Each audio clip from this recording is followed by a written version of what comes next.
from Los Angeles, California, where tonight, here at Dodger Stadium, the Montreal Expos and Los Angeles Dodgers will meet in game number 2 of this 3-game series. A pair of unbeaten pitchers will be the mound opponents tonight. Bill Stoneman 2-0 for the Expos, and left-hander Claude Osteen 1-0 for the Dodgers. Here are the starting lineups for tonight's game. For the Montreal Expos, the leadoff man will be Ron Hunt at second base. Manager Gene Mock has loaded his lineup with mainly right-handed hitters against the left-hander Claude Osteen. Batting in the number 2 position and playing center field will be Ron Wood. Clyde Mashore will be in right field, batting third for the Expos. The cleanup man will be third baseman Bob Bailey. Ken Singleton in left field will bat in the number 5 position. Batting 6th for the Expos and catching John Boccabella. The first baseman, Ken Jorgensen, has been dropped down to the number 7 position against the left-hander. That's Jorgensen batting 7th. Tim Foli at shortstop will be batting 8th, and the pitcher, Bill Stoneman, will be batting 9th. For the Dodgers, Maury Wills will be the leadoff man at shortstop. Wes Parker will bat in the number 2 spot, playing first base.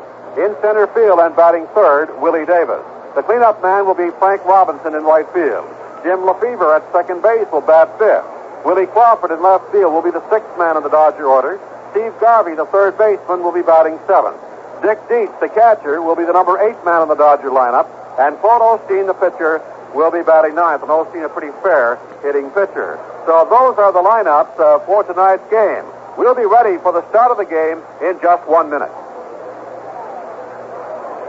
Both with the Boardman tractor. Want more free time throughout the spring and summer and freedom from cost as well? The most outstanding buy in all of New York State is Boardman's AMF Dynamark 8-horsepower Briggs & Stratton lawn tractor. Only $369. It has a 36-inch cut with twin blades. The rear tires are 16 by 650 with disc brakes and direct transaxle for an all-gear direct drive. 3 gears forward, 1 in reverse. Before you buy any 8-horsepower tractor, you owe it to yourself to check what $369 will buy for you at Boardman's. You can't do justice to the value by listening to it. Seeing is believing.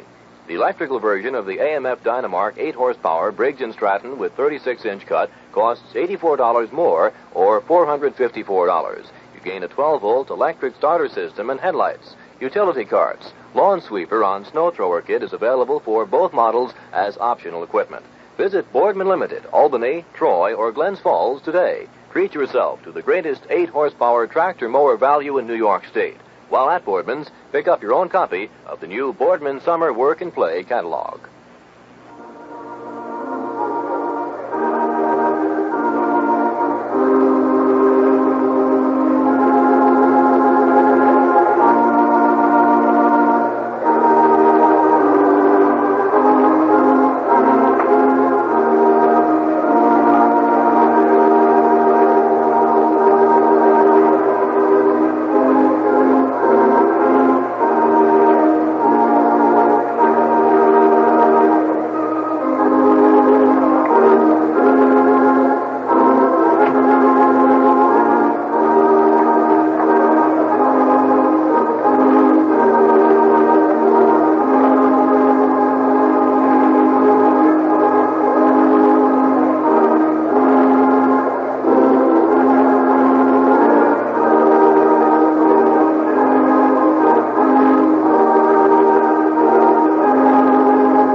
Night for baseball here at Dodger Stadium in Los Angeles. The temperature rose up to 88 degrees this afternoon. I'd say right now around game time we're perhaps somewhere in the 70s, 72, 73 degrees. Certainly hope it's nice and comfortable wherever you are listening along the Expos Baseball Network. Let's take 10 seconds for station identification. This is the Expos Baseball Network. WHRL, Albany.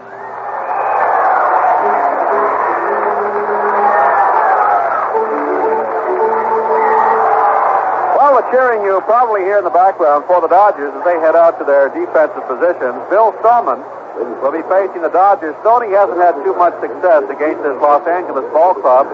In the 3 years he has pitched in the National League for the Montreal Expos, Stoney has won only one, and he has been beaten by the Dodgers on seven occasions.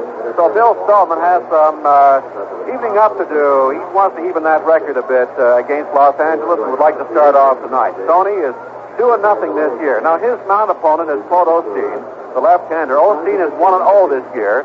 His record last year in the National League, 14 victories against 11 defeats. Claude Osteen is 6-1 lifetime against the Expos. He beat them once last year.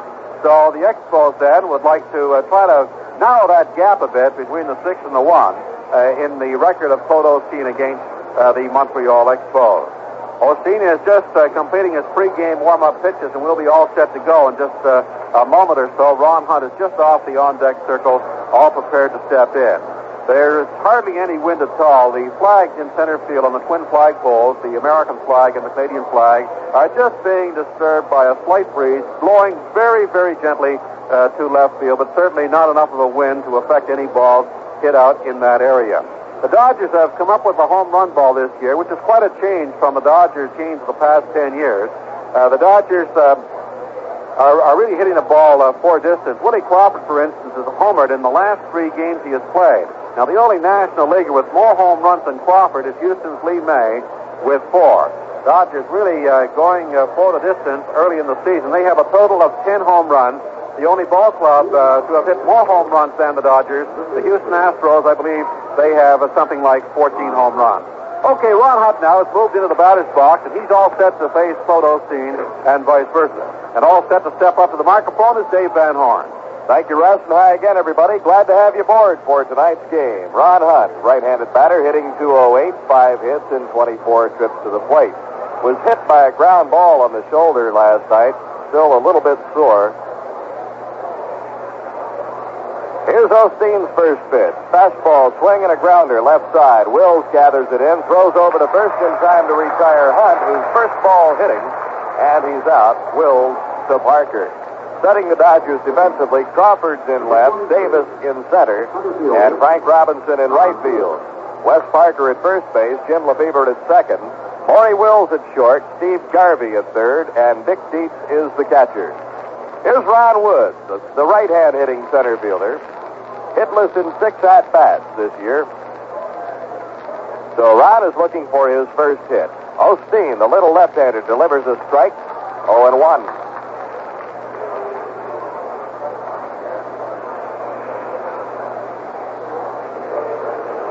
Osteen is 32 years old. Here's the 1-strike pitch. Low inside, ball 1, 1-1. Stands 5'11", 173 pounds. This is his 15th year in the big leagues. 1-1 the count on Woods. And here's the pitch. Fastball, swing and a drive to right center. Davis going hard, can't get it. It's into the power alley all the way to the wall. Woods has got at least a stand-up double, and he'll be satisfied with that as Davis got the ball in to the cutoff man, Wills. So Ron Woods doubles to deep right center with 1 out here in the first inning. And the batter will be Clyde Mashore. Clyde hitting .333. He's had 1 hit and 3 trips. But he scored 3 runs, has 1 run batted in, has drawn 3 walks. Team sending some right-handed batters against Osteen tonight, so Woods is in center for Day, and Mashore is in right for Fairley. The Expos have a chance to score now with 1 out. Woods leading off second. The pitch to Clyde, swing and a chopper left side. Wills up with it. Throw over to first in time to get Mashore. He might have had a chance to get Woods. Woods started on contact when he saw Wills was going to catch the ball. He turned to go back to second, but he slipped.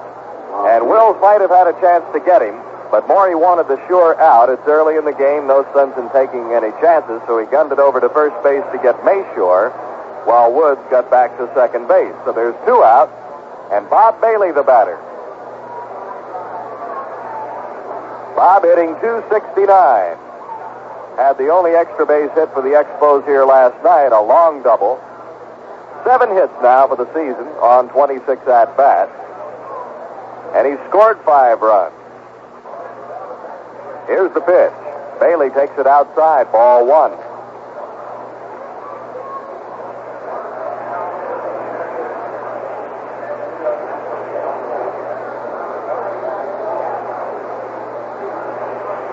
Infield back with 2 outs. Outfield around to the left a bit for Bob Bailey. Osteen is ready. And the 1-0 pitch comes. Taken down low, ball 2. The plate umpire is Paul Pryor calling the balls and strikes. Harry Wendelstadt is at first. Bruce Fremming at second. And Ed Fargo at third base. 2 down, Woods leading off second. 2-0 the count. Osteen takes the sign from deep. Osteen pitched in only 1 game against the Expos last year. Pitch is a strike call, 2-1. And he won that game. A complete game performance. He's got 6 lifetime victories over the Expos. He looks a bit like Gomer Pyle. That's his nickname, Gomer. 2-1 the count on Bob Bailey. Osteen is ready. At the waist, now the pitch. Fastball swung on and missed, strike 2. Count levels at 2-2. Osteen came to the Dodgers in '65 after spending 4 seasons with Washington, and early in his career, 59, 60, 61 with Cincinnati in parts of 3 seasons there. 2-2 now. The count on Bob Bailey with 2 down. Our game just underway here at Dodger Stadium. The pitch taken low and away, ball 3. 3-2.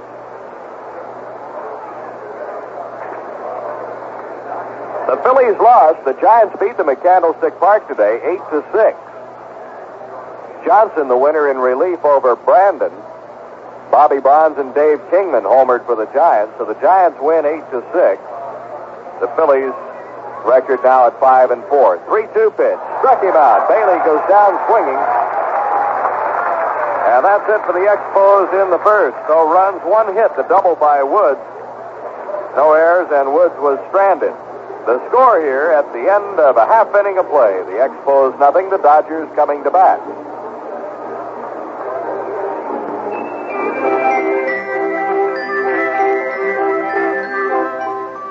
Hello. I'm Morty Schwartz of the New Scotland Avenue Liquor Store. From our cellar full of fine wines, we have selected one to put on sale for the month of April. 1970, Chateau d'Ecour sells Beaujolais. This is a single vineyard Beaujolais and should not be confused with a wine whose label says only Beaujolais and does not give any further detail. It is a red wine, light-bodied, fruity, fresh-tasting, and will go well with practically any meat or cheese dish.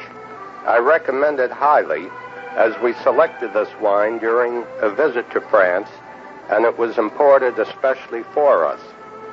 The regular price is $3.19, but for the month of April, you may buy this fine Beaujolais for only $2.49 per bottle. That's at the New Scotland Avenue Liquor Store, 265 New Scotland Avenue, Albany. Short. Sparky Anderson, the Reds manager, used 4 pitchers in the 9th inning, and finally the Reds hung on and won it 7-6. With Nolan the winner, Gary Nolan the starter was the winner. Steve Blass, the Pittsburgh starter, was the loser. Bobby Tolan hit the game's only home run, a 2-run homer for the Reds in the 6th inning. 7-6 win for the Reds over the Pirates. Cardinals won today. They beat Atlanta 9-4. Wise over Reed. Both Gar and Aaron homered for the Braves early off Rick Wise, but Joe Higgs' home run helped propel the Cardinals to a 9-4 win. Maury Wills ready to step in now against Bill Stoneman.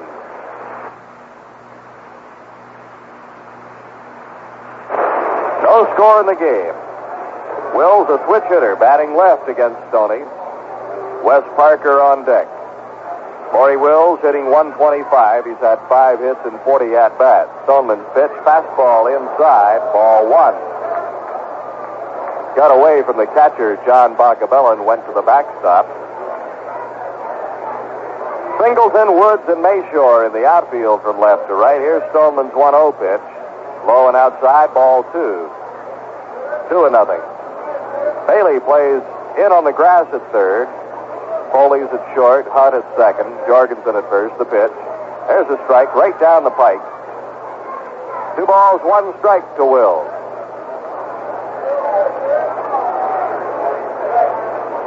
The pitch.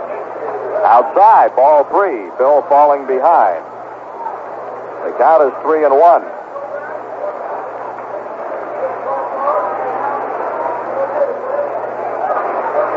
Here's the pitch.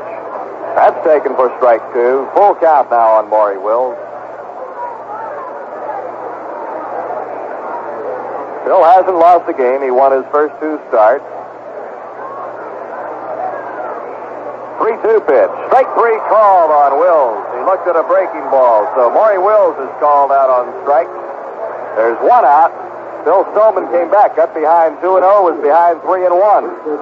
And came back and got Wills on a 3rd strike called.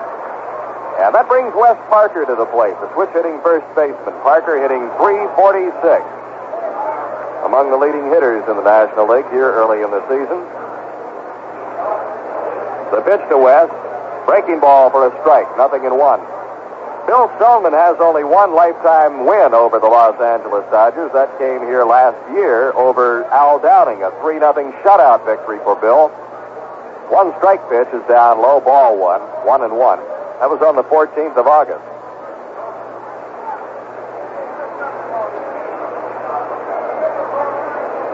One the count on Wes Parker. Here's the pitch. Low inside, ball 2. 2-1. Dave, the Mets and the Padres have gone to the top of the 3rd scoreless. Seaver against Wright.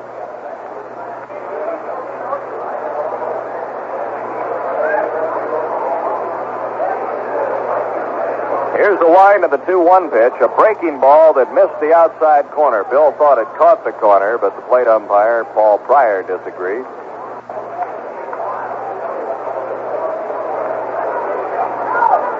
Wes Parker's 9th Major League year. Hit .274 last year.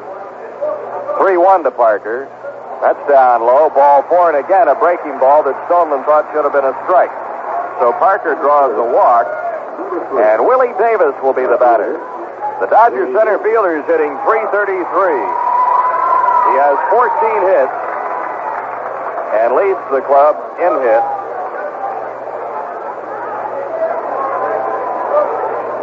Dodgers have been hitting very well. Their team batting average is .271, and through games of last weekend, that was best in the National League. Here's the pitch. Strike called on Davis, a left-handed batter. 0-1.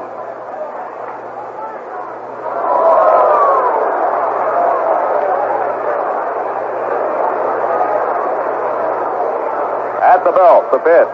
Curveball, low and away, ball 2. 2-1. Bill getting behind the hitters. Wes Parker, the runner. Willie Davis, the batter, with 1 out. The Expos infield at double play depth. We pause now the action of Expo baseball for ABC News. We'll return in just a few moments. From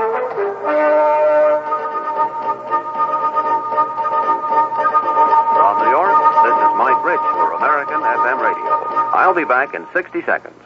Refresh your taste. Chew Wrigley Spearmint Gum. Refresh your taste. For flavor, it's the one. The flavor's fresh and lively too. It cools your mouth. It's great to chew. Refresh your taste. Chew Wrigley Spearmint Gum. Top quality, full-size sticks. Wrigley Spearmint Gum in the handy dime pack. What are your chances of having a heart attack? This week, Newsweek magazine reveals how modern living increases your chances of a coronary even at an early age, but also what modern medicine is doing to decrease its chances of being fatal. Newsweek presents the latest findings on heart disease and what you can do to prevent it. Newsweek also tells how to know when you're having a heart attack and what to do about it instantly. Heart Attack, Curbing the Killer, a special report in the world's most quoted news weekly, Newsweek. Now here is news from American FM Radio. President Nixon told the U.S. in a broadcast tonight he's ordering another 20,000 U.S. servicemen withdrawn from South Vietnam by July 1st. But the president said, though no U.S. ground troops will be used, the U.S. air raids on North Vietnam will continue until North Vietnam ends the invasion of the South. And President Nixon said this about the peace talks. I have directed Ambassador Porter to return to the negotiating table in Paris tomorrow, but with one very specific purpose in mind. We are not resuming the Paris talks simply in order to hear more empty propaganda and bombast from the North Vietnamese and Viet Cong delegates, but to get on with the constructive business of making peace. Specifically, President Nixon said the U.S. is going back to the peace talks with the aim of getting the North Vietnamese forces back on their side of the DMZ. President Nixon asked for public support of his Vietnam policies, and the president said, "We will not be defeated, and we will never surrender our friends to communist aggression." In Washington tonight, this reaction to President Nixon's speech from Senator Jacob Javits. The president's position remains the same because he has not given us the word on a residual or insurance force and implies a continuing commitment to protect the survival of the government of South Vietnam. Our position in Vietnam cannot be an endless commitment. Senator Jacob Javits in Washington tonight. Field reports reaching Saigon say the North Vietnamese Thursday morning began attacks on three sides of Quang Tri City up near the DMZ. The North Vietnamese are moving in there with tanks and heavy weapons under cloudy skies that are limiting U.S. air action. A report on the White House opinion of the North Vietnamese drive. Here's ABC's Bill Gill. The White House is convinced that the North Vietnamese invasion is a make-or-break thrust for victory. Top sources tell me that all intelligence reports agree either Hanoi's offensive succeeds or the North cannot stage another major effort for at least 2 full years. Time enough, they say, for the Saigon government to strengthen its fighting and political capabilities. No one at the White House will predict Hanoi's total failure, but there is an air of confidence that Saigon can hold on, at least until monsoon rains force a slower pace of fighting. Bill Gill, ABC News, Washington. Henry Kissinger says tonight the chances for success in the arms talks with the Russians have improved because of his secret trip to Moscow last week. Sources in Washington now say Senator Muskie will withdraw from the remaining presidential primaries and concentrate on a smaller, less expensive campaign for convention delegates. This is news from American FM Radio. The Agriculture Department had figures today showing the retail price of food last month was down by 0.4%. The department said, though, the reduction would have been greater had middlemen passed along all the savings represented by the lower prices they paid farmers. Bullfighters in Spain say unless they get a big tax break, they'll go on strike. The bullfighters now say they pay 40% of their contracts in taxes. They want that cut back to 14%. The bullfighters said, considering expenses, they pay more in taxes than their income. You'd never know it was spring in Colorado. More than a foot of snow fell there today, causing midwinter-type traffic jams, school closings, and power breakdowns. The high winds piled the snow up in drifts. The snow in Colorado today was unexpected. The Weather Bureau predicted rain, but it turned colder. One policeman summed up the situation in Colorado, calling it a mess. From New York, this is Mike Rich, and this has been news from the American FM Radio Network, the service of ABC News. What are your chances of having a heart attack? This week, Newsweek magazine reveals how modern living increases your chances of a coronary even at an early age, but also what modern medicine is doing to decrease its chances of being fatal. Newsweek presents the latest findings on heart disease and what you can do to prevent it. Newsweek also tells how to know when you're having a heart attack and what to do about it instantly. Heart Attack, Curbing the Killer, a special report in the world's most quoted news weekly, Newsweek. Monday, May 1st, has been designated Law Day USA by Congress and the President. Take part in the 15th annual observance.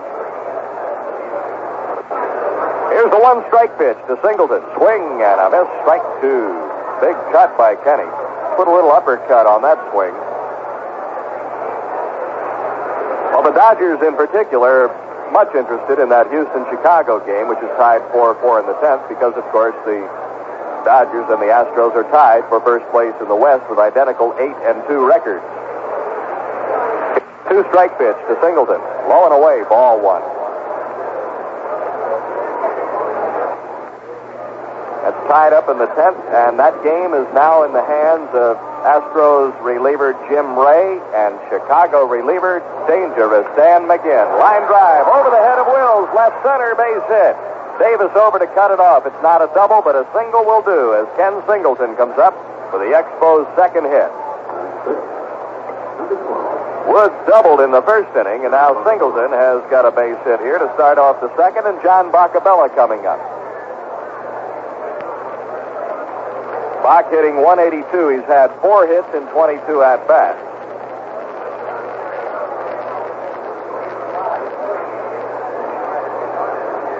Singleton, the runner, being held by Parker. Osteen looks right at the runner. The left-hander deals way outside, ball 1. The Expos have one more game here tomorrow night. Ernie McAnally tangles with another left-hander, Al Downing. Then it's into San Francisco for 4 games, including a Sunday doubleheader. Here's the pitch. Swing, ground ball, left side. Up with it. Wills to second for 1. Over to first 2.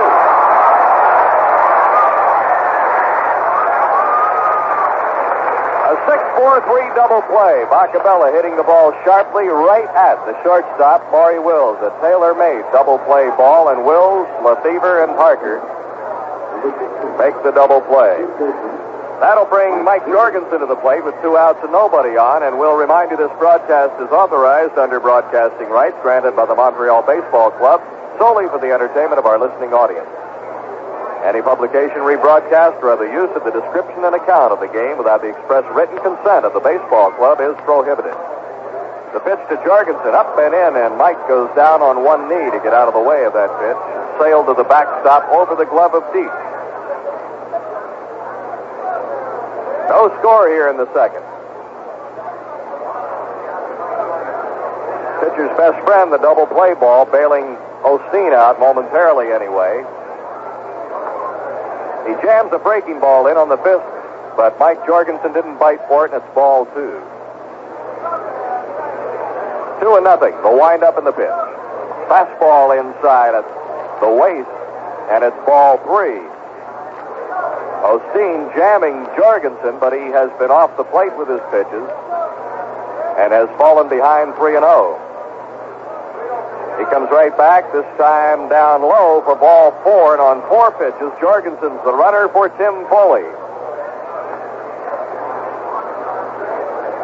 So here comes the Expos shortstop, who's hitting a nifty .250. 5 hits in 20 at-bats. He drove in a run with a hit last night. The only run the Expos scored. Right-handed batter.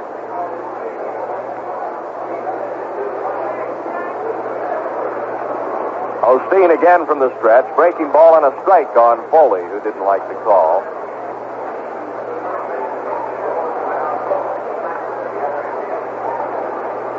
Tim is just 21 years old. A lot of friends out here in California. He was born in Culver City.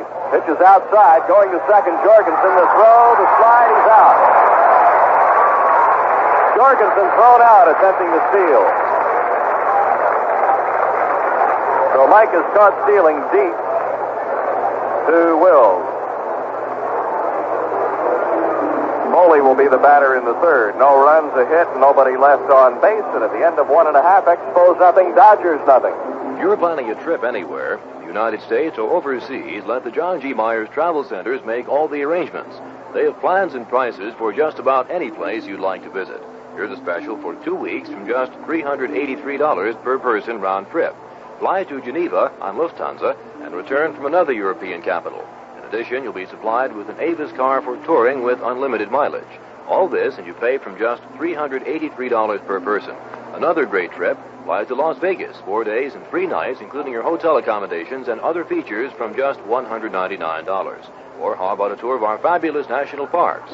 Ask about this trip at Myers Travel Centers in Albany at 37 South Pearl Street or Delmar at 210 Delaware Avenue. Myers staff in Albany includes Bob Irish, Lou Merningham, Louise Hebert, and Marge Kokomo. Phone 434-4131. In Delmar, see Renata Barker or call her at 439-7671. That's the Myers Travel Centers of Albany and Delmar.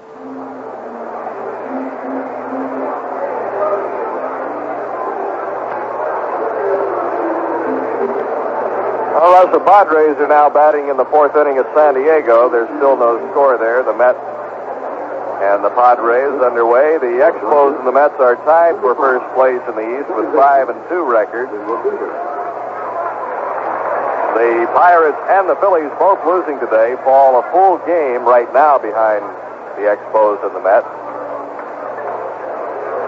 Jim Lefebvre, the first man up for the Dodgers here in the second. The cleanup, the number 5 hitter.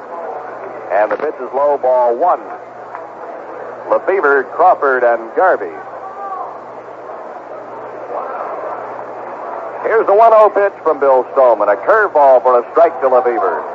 Dave, Jim Lefebvre has hit safely in almost every game the Dodgers have played, including spring training and season. He's actually been blanked only once, and that was last Sunday. Here's a ground ball to Hunt. He gathers it in, throws to first, and that's all for Jim Lefebvre.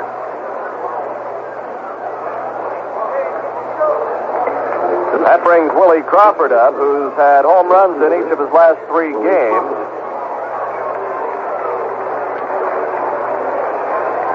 Big, free-swinging left-handed batter. Crawford's hitting .261, 6 hits in 23 at-bats, 3 of his hits home runs. Stoneman deals, fastballs away, ball 1.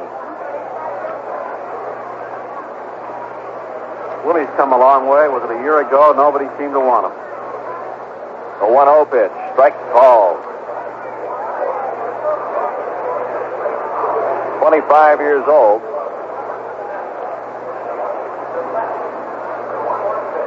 Swing and a miss at a high fastball, 1-2. Stoneman challenged him. He hit .275 against the Expos last year. Wound up the season hitting .281. Finally came around. They'd been waiting 3 previous years, and in his 4th season in the big league uniform, he did what the Dodgers had expected him to do all along. Stoneman deals outside for ball 2. 2 balls, 2 strikes. Garvey on deck. Here's the 2-2. A swing and a high fly, left field. Singleton should pocket this. On the line, he does. Fair ball. 2 down now, and Steve Garvey, the third baseman, will be the batter. Garvey hitting .281. We'll pause 10 seconds for station identification. This is the Expos Baseball Network. WHRF, Albany.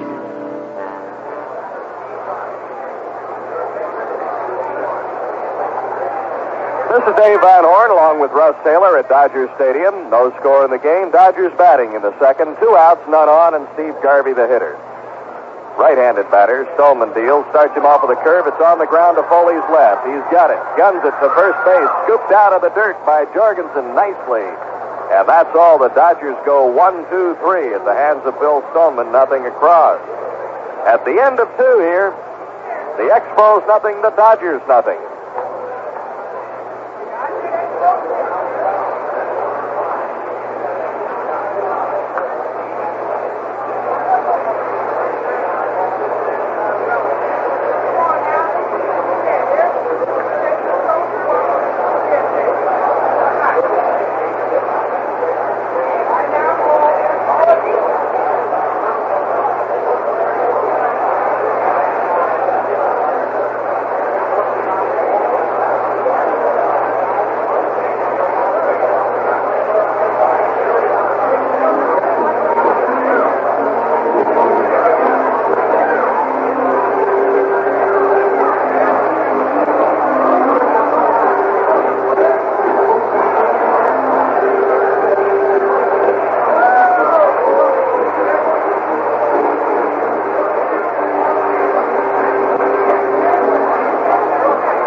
I'd like to remind Expos fans that the Expos' next homestand starts May 5th against these Los Angeles Dodgers. That's Friday, May the 5th, a night game.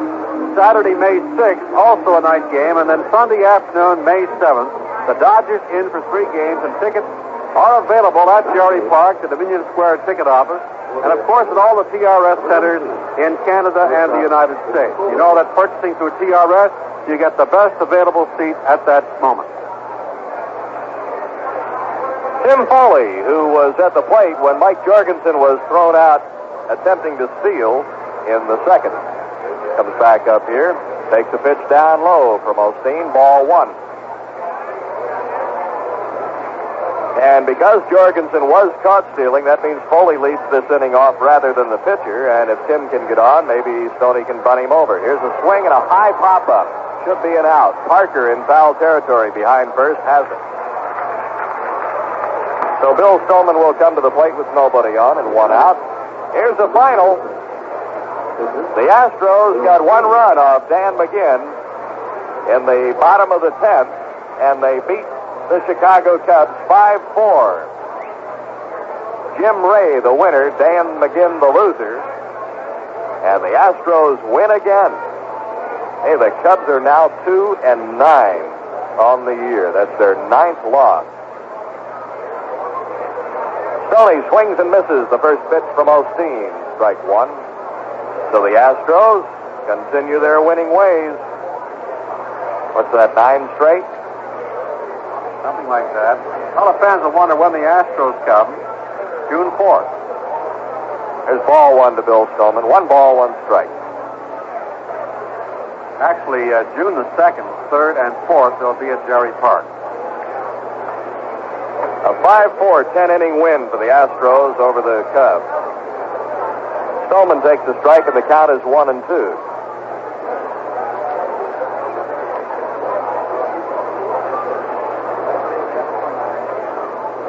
Ron Hunt on deck. Here's the 1-2. Chopped over the head of the pitcher Osteen, charged by Wills. He's up and throws, and it's in time for the out. 2 down for the Expos in the 3rd inning. And it'll bring Ron Hunt to the plate for the 2nd time. He grounded out to the shortstop Wills in the 1st inning.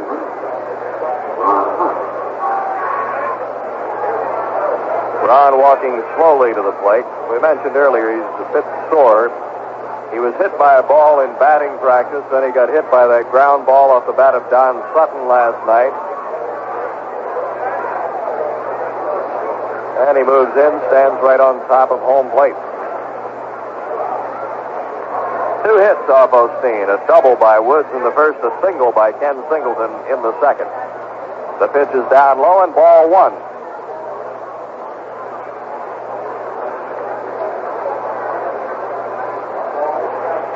Here's the windup, the 1-0, low, ball two. Well, the Dodgers really excited about this year. They won 89 games last year, finished a game behind the Giants. Made a tremendous rush at San Francisco while the Giants were dying in September. There is strike one called on Hunt. 2-1 the count.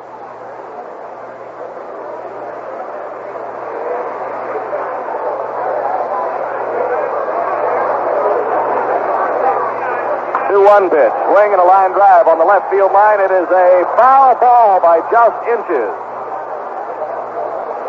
Hunt had a good chance for a 2-base hit, but that ball went foul by inches, about 180 feet down the left field line. So Ron, who had already gone to second base, makes the walk from second straight to home plate, where the bat boy is waiting with his lumber. The count goes to 2-2.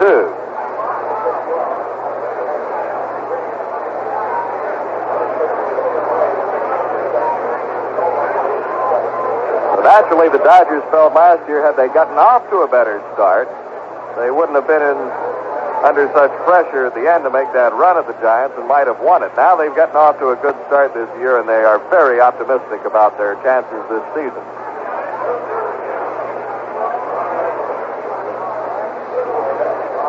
Astros are going to give them trouble, though. Here's the 2-2. Fouled straight back. Still 2-2.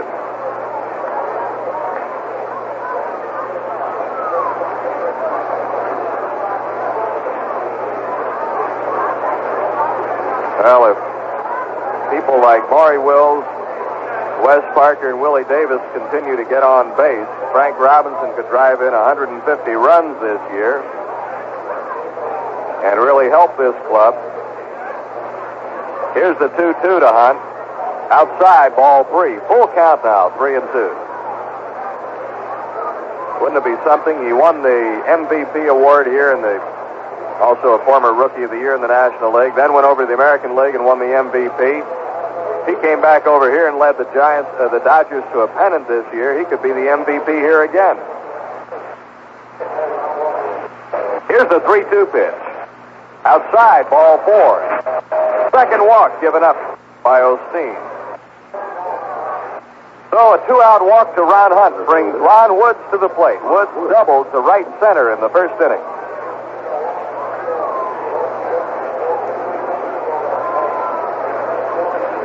First base coach Larry Doby talking to Ron Hunt.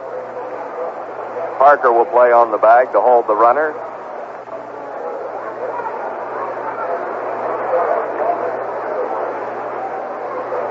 Woods, a little right-handed batter, stands back in the batter's box. His right foot is on the back line of the box.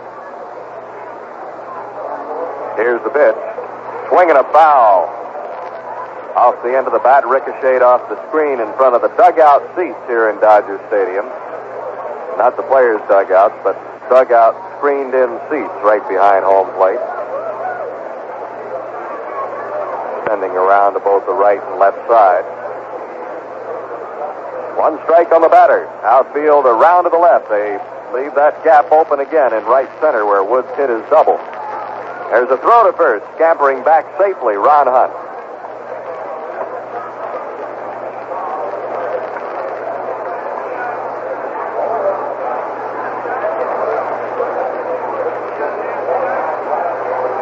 Osteen gets ready now, holding at the waist. Comes to the plate with a pitch. Curveball swung on and missed by Woods. He tried to hold up, but he went around. Strike 2. He looks up to the third base coach, Jim Bragan, to check sign.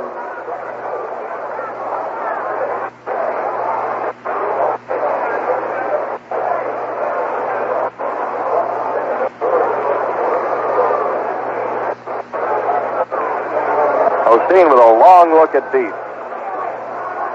He read the sign, now looks at the runner, the pitch. Fastball, strike 3 called. Woods knew it. He's out of there. Left with a bat in his hand. No runs, no hits, no errors, and a man left. And at the end of 2.5, Expos nothing, Dodgers nothing. Expo Baseball on the air and presented by Modern Radio at 112 Central Avenue in Albany. They're the people that specialize in custom-made installation of AM/FM stereo radios and tape decks in automobiles. Give your car a real symphonic sound, the best sound anywhere, custom installed by the experts at Modern Radio, 112 Central Avenue in Albany.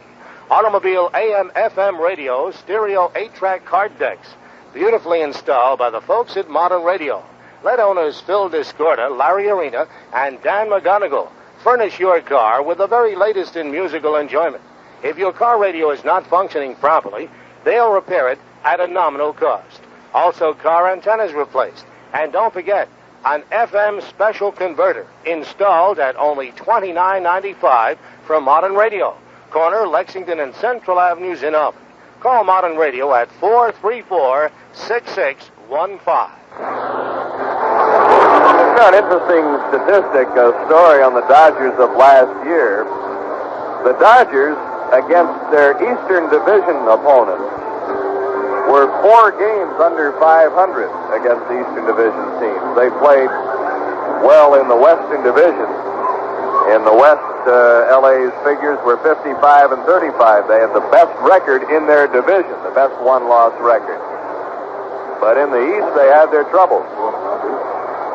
Someone brought along one of those balsa wood glider airplanes, Russ, and it's circling the home plate area. Look at that.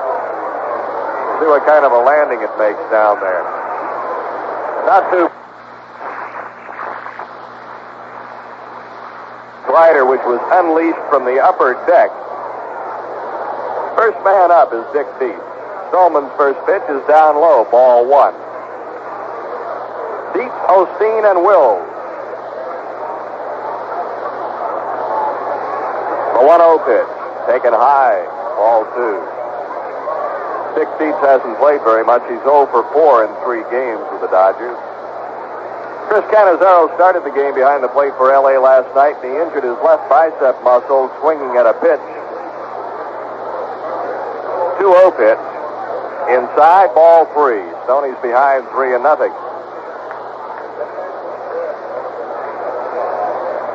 Boy, Cannizzaro really lunged last night at that changeup from Carl Morton. And that threw that muscle out. 3-0 is high for ball 4. And Stoneman walks Dietz on 4 straight pitches. The second walk that Bill has given up. Now here's Claude Osteen coming to the plate. And we'll see if he can bunt Dietz over to second. With Maury Wills on deck. Nobody out.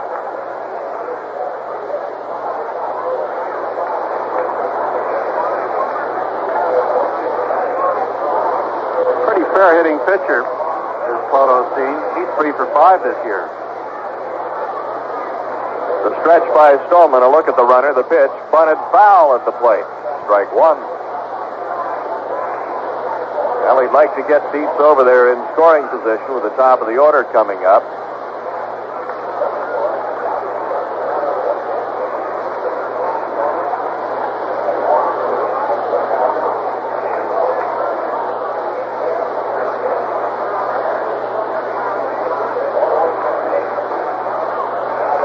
Throw to first, back safely, Dietz.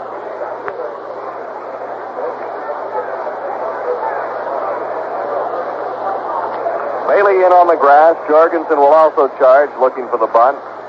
Here's the pitch. There goes the runner. A foul tip, or did that bounce away from Boccabella? It was a half swing. It was not touched by the batter, Osteen, and that ball bounced away from Boccabella, and going down to second with a stolen base is Dick Dietz. There was no chance for a throw because the pitch was low in the dirt and Boccabella couldn't glove it. It bounced off his shin guard, rolled to the left of home plate, and he had no chance to make a throw. So Dietz is down at second, and now we'll see what Osteen does. 1 ball, 1 strike. Stoneman now checks Dietz behind him at second. The pitch. Osteen looks to bunt and does so foul off to the left of home plate. 1-2.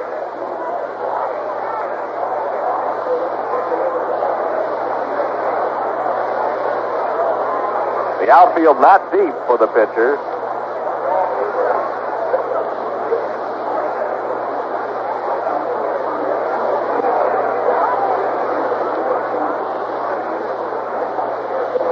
For Dick Dietz's first steal of the year. Swing and a foul tip. Still 1-2. Osteen was swinging away, not bunting.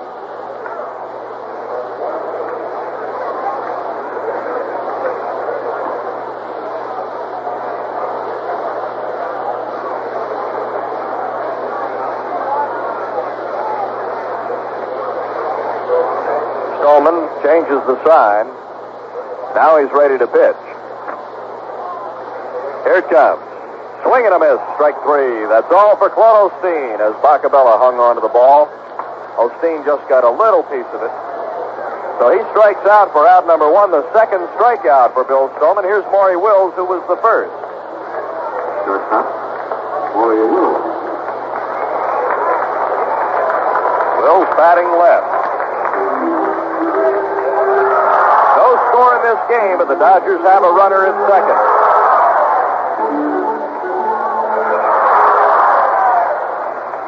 The pitch, swing and a chopper, foul behind first.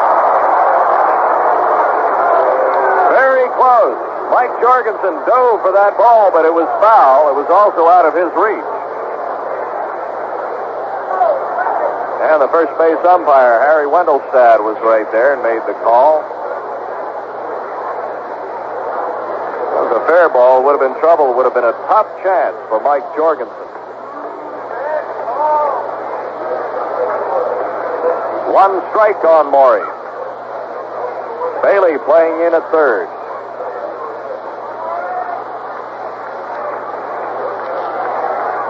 Stoneman checks Dietz. The pitch to Wills. Swing and a chopper to the left side. Gloved by Foley. Takes the runner back and throws to first.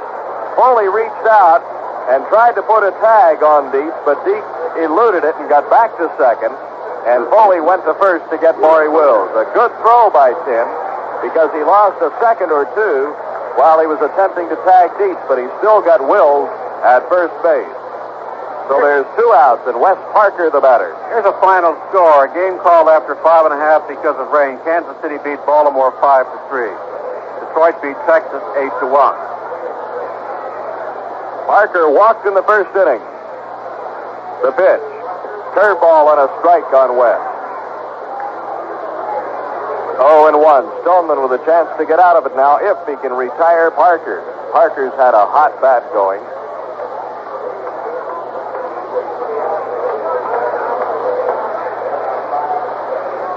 Bill is ready. And the right-hander deals. Swing, line drive, over the head of the third baseman Bailey, out into left field, up with the ball, Singleton. Here's the throw, the runner will hold. The throw to the plate holds the runner, Dietz at third. And going to second on the throw is Parker. So there's a break for the Expos. Danny Ozark, the third base coach, held up Dietz on the throw to the plate. And in all honesty, it was hard to tell. The throw was high to Boccabella. I'd have to say Dietz, in retrospect, had a good chance to score, but of course Ozark didn't know that because Singleton was on the ball in a hurry and got his throw away in a hurry. But it's a break for Stoneman because there's 2 outs and the runner held. Now, if he can get Davis, again, he's out of the inning. And the hit by Parker will not have done any damage. But now it'll be up to Stoneman to get Davis out. First hit off Bill Stoneman. Parker at second, Dietz at third. Davis, a left-hand pull hitter, has the infield shifted to the right, so is the outfield. 2 down in the Dodger third. The pitch is high, ball 1.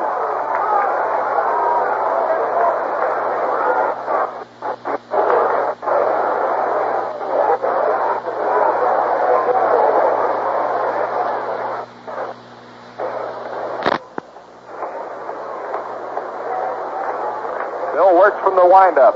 The pitch. Curveball missed the outside corner. Ball 2. 2-0 to Davis.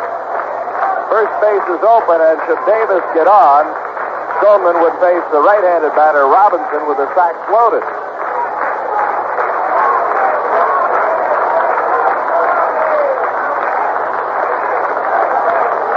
Here's the 2-0 pitch. Swinging a foul right in on his fist with a fastball, and Davis tried to bail out and swing at it, and he fouled it back. Strike 1. 2-1. Well, I guess he didn't want to take any chances on Dietz being that third out of the plate. That would have wiped out any chance he had to score because Dietz has that very questionable speed. He is not considered a fast runner.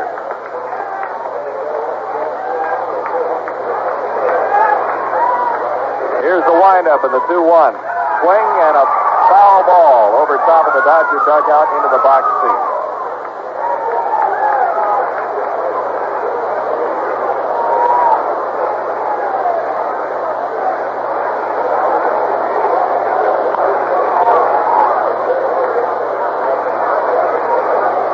Well, it was early in the game, and 2 outs. I thought he might let him go.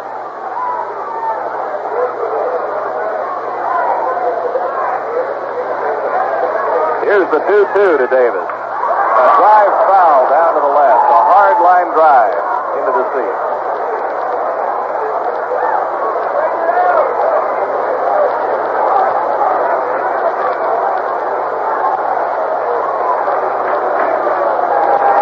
Two balls, 2 strikes on Willie Davis.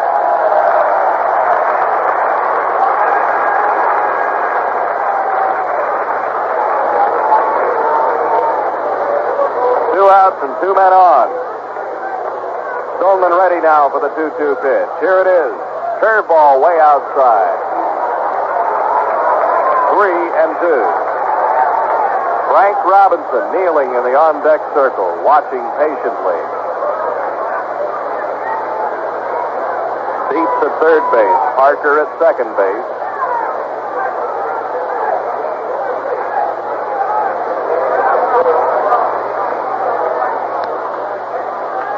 Here's Here's the 3-2. Strike three ball, the curveball. He's out of there. Davis is hopping mad. Bill Stoneman gets Davis to look at the third strike. And the Dodgers don't score. No runs, a hit, and 2 stranded. Great job by Bill Stoneman, and at the end of 3, the Expos nothing, the Dodgers nothing. Hello, this is Ed McMahon. I'm taking a few seconds of your time to try to save some lives. The fight against cancer is increasing, and one of the key words in cancer detection is cytology. That's C-Y-T-O-L-O-G-Y. It is the scientific study of body cells which go wild in cancer. The National Cancer Cytology Center is pushing hard for cancer detection through cytology. Your contribution and your interest might help save lives. The National Cancer Cytology Center has information and literature on how to shield against cancer by early diagnosis. Won't you send a check or write for information and literature? The address is National Cancer Cytology Center, Suite 5620, Empire State Building, New York, New York, 10001. I'll repeat that. National Cancer Cytology Center, Suite 5620, Empire State Building, New York, New York, 10001. This is Ed McMahon saying thanks, and remember, early diagnosis is the best hope for cure for cancer today. Well, at the end of 3 here, the totals read as follows. The Expos have no runs, 2 hits, no errors. The Dodgers have no runs, 1 hit. They have not committed any errors. And we go to the 4th here. Bill Stoneman, the Montreal right-hander, and Claude Osteen, the Los Angeles left-hander, locked up in a scoreless duel. Clyde Mashore coming to the plate and coming to the mic for the next 3 innings. Russ Taylor. Thanks very much, Dave. Claude Osteen will face Clyde Mashore, Bob Bailey, and Ken Singleton to start off with in the top half of the 4th inning. From time to time, you'll hear oohs and ahs as they flash the Knicks-Lakers score on the board at the end of the 3rd quarter at the Forum here in Los Angeles, 86-68 for the Knicks over the Lakers. So the moaning and groaning you hear, and perhaps from time to time the tears during the lull in the action will be the score flashed up on the board. Mashore takes a called strike. He grounded out short to first in the 1st inning. The outfield is spread out on Mashore. Shaded over toward right center field is Frank Robinson. Osteen goes low. The count's 1-1. Clyde Mashore hitting .333 coming into the game. 1 hit and 3 at-bats. A bouncer back to the mound, thrown into the dirt, but scooped up well by Wes Parker. On a bad throw from Claude Osteen, Mashore is out.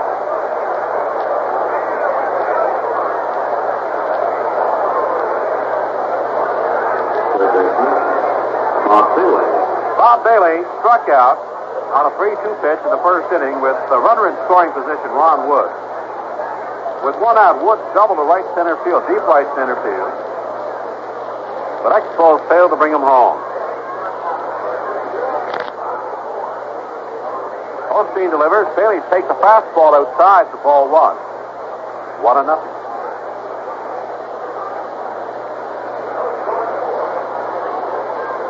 Check some of those out-of-town scores in just a moment. Breaking balls outside. Ball 2. The Mets and the Padres are scoreless after 5 innings at San Diego. Tom Seaver against Bill Bright. Houston beat Chicago 5-4 in 10 innings. Dan McGinn was the loser in that one. A call strike, 2-1 on Bob Bailey. St. Louis beat Atlanta 9-4. 7-6 Cincinnati over Pittsburgh. 8-6 Giants over the Phillies. The 2-1 of Bailey, a fastball outside, ball 3. The outfield is deep at all stations. Willie Crawford very deep in left field. Davis deep in center. Shifted over a few steps toward right center field is Frank Robinson. He's deep. Bailey has been going to right field frequently this year. A high hopper to the 3rd baseman. Garvey throw to first, and Bailey's out.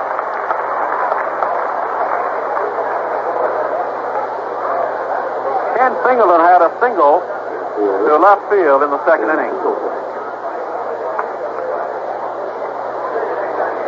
Ken has 7 hits. He's tied with Bob Bailey in that department. among the Expo hitters. Singleton, of course, swings from both sides of the plate. He's had 4 hits right-handed and 3 left-handed. Osteen goes low for ball 1, 1-0 to count on Ken Singleton. If Singleton gets on, John Boccabella will come to bat. A scoreless tie, the Dodgers and the Expos in the 4th inning. A ground ball to Garvey, foul at 3rd. Ball 1, strike 1. Expos will wind up their visit to Los Angeles with a single game tomorrow night against the Dodgers. We'll be on the Expos Baseball Network starting at 10:45 Eastern Time. 1-1 on Ken Singleton. 6 feet 4 inches, 210 pounds. Looks outside for ball 2. Expos have had just 2 hits off Osteen. Dodgers have had 1 off Bill Stoneman. The Expo hitters, Woods and Singleton. Here's a 2-1 pitch from Osteen. Fastball low for ball 3. Ken Singleton, a good eye. He set a Met record in walks, 61 last year. Considering he did not have that many at-bats, it'd be pretty good idea of kind of batting eye this big fellow has. Here's a ground ball to Wills, deep in the hole, off his glove. Singleton's on. We'll wait for the scoring. Wills had to go into the hole on that sharply hit ground ball. It goes to the base hit. Singleton's 2nd hit of the game. Off the glove of Maury Wills. Big Ken hit a scorcher to Wills. To Maury's right in the hole. Wills just got a piece of it. Minnesota beat the Red Sox 3-1. Woodson, the winner over Culp. John Boccabella. Boccabella grounded into a double play in the 2nd inning with Singleton on the board. There are 2 outs here in the top of the 4th, no score.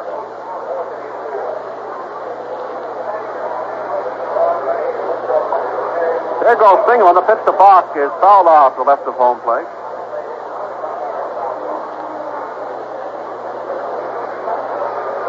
Strike 1. If Bach gets on, Mike Jorgensen will face Claude Osteen. Crawford deep in left field. Bach can make. If he makes good contact, he can send that ball a long way. Throw to first, Singleton's back. Ken had a good jump on Osteen. Left-hander staring right at him at first base. He was off and running. But Bach fouled the pitch off. Here's the 1-strike delivery. Breaking ball low at the knees for ball 1. Ernie McAnally will face Al Downing tomorrow night.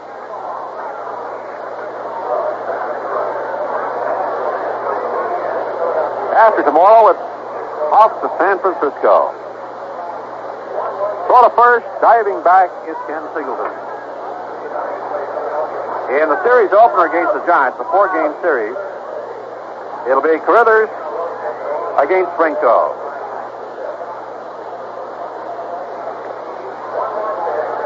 Again, Osteen goes to first, and again, Singleton's back.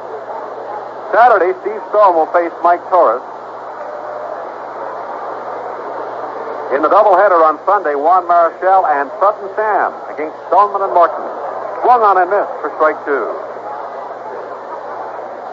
So it's Steve Stone and Mike Torres on Saturday. Marichal and McDowell, 2 of the Giants' best, against Stoneman and Morton.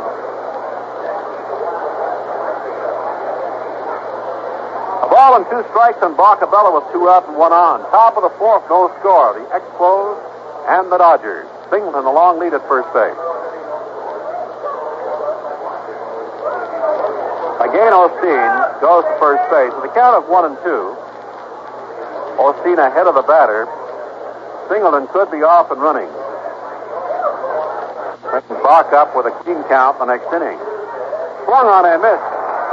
And it's to the bat rack for John Boccabella. For the Expos in the 4th, no runs on a hit. There was 1 left. After 3.5 innings, It's the Dodgers nothing, the Expos nothing. Mow it with the Boardman tractor. Want more free time throughout the spring and summer and freedom from cost as well? The most outstanding buy in all of New York State is Boardman's AMF Dynamark 8-horsepower Briggs & Stratton lawn tractor. Only $369. It has a 36-inch cut with twin blades. Rear tires are 16 by 650 with disc brakes and direct transaxle for an all-gear direct drive. 3 gears forward, 1 in reverse. Before you buy any 8-horsepower tractor, you owe it to yourself to check what $369 will buy for you at Boardman's. You can't do justice to the value by listening to it. Seeing is believing. The electrical version of the AMF Dynamark 8-horsepower Briggs & Stratton with 36-inch cut costs $84 more, or $454. You gain a 12-volt electric starter system and headlights. Utility carts. Lawn sweeper on snow thrower kit is available for both models as optional equipment. Visit Boardman Limited, Albany, Troy, or Glens Falls today. Treat yourself to the greatest 8-horsepower tractor mower value in New York State. While at Boardman's, pick up your own copy of the new Boardman Summer Work and Play catalog. You're listening to Expo Baseball on WHRL Albany, 103.1 on your FM dial.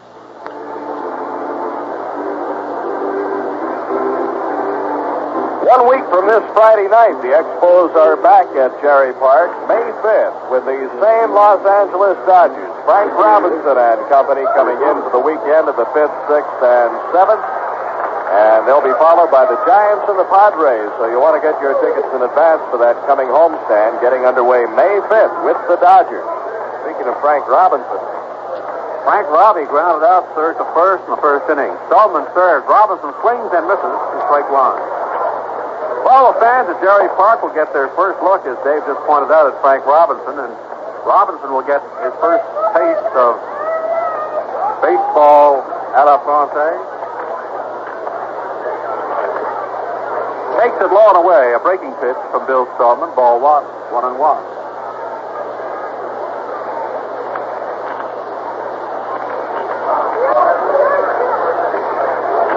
Off the line is Bob Bailey at third, down low for ball 2. Ken Singleton very deep in left field. Ron Woods in center.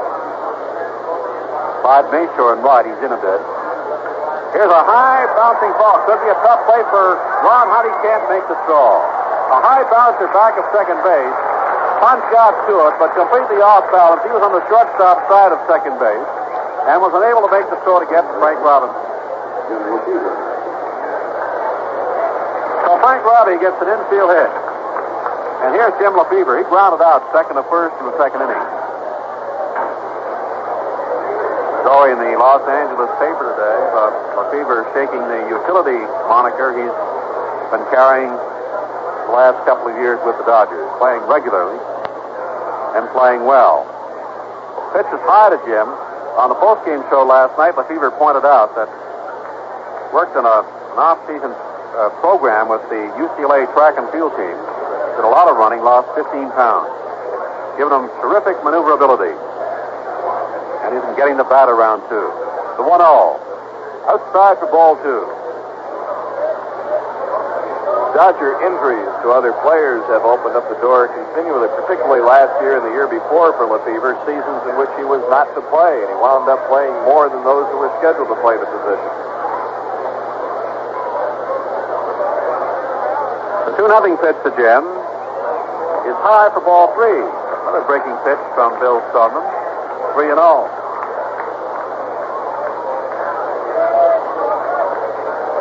Lefebvre has 2 home runs this year. Jim said last night that he's not trying for the long ball, just trying to make contact. And he said the long ball will take care of itself. 3-0 pitch is there for a strike. Felled high. Lefebvre looking. Nobody out and 1 on. No score. Bottom of the 4th. The Dodgers and the Expos. Crowd somewhere between 12 and 15,000. The 3-1 pitch, Lefebvre. Hard drive down the right field line. Going over for it is Mashore. In foul territory, he gloves it. Lefebvre came around just a little bit more than he wanted to and pulled that one down the right field line. About 300 feet away.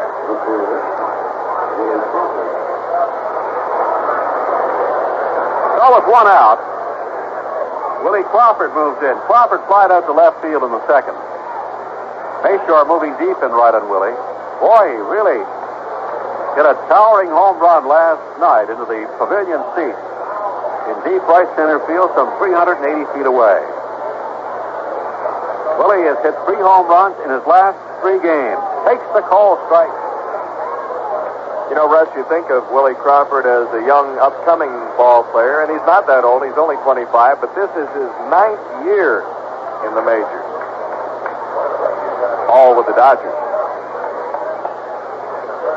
Stoneman delivers. Crawford takes it high for ball 1, 1-1. So I would have to think, being the last year was the first year he realized his potential, that you could say the Dodgers have had patience with him. And it has paid off. The 1-1 to Crawford. Takes it outside for ball 2. Jorgensen holding Frank Robinson to the bag. With the left-handed batter, Willie Crawford, he pulls to the right side. Ron Hunt has moved over a few steps, trying to close that gap between second and first. Here's the ground ball to Hunt. He's got it. Goes to short for 1. Back to first. No, not in time. Oh. Crawford beat the throw from Tim Foli by half a step.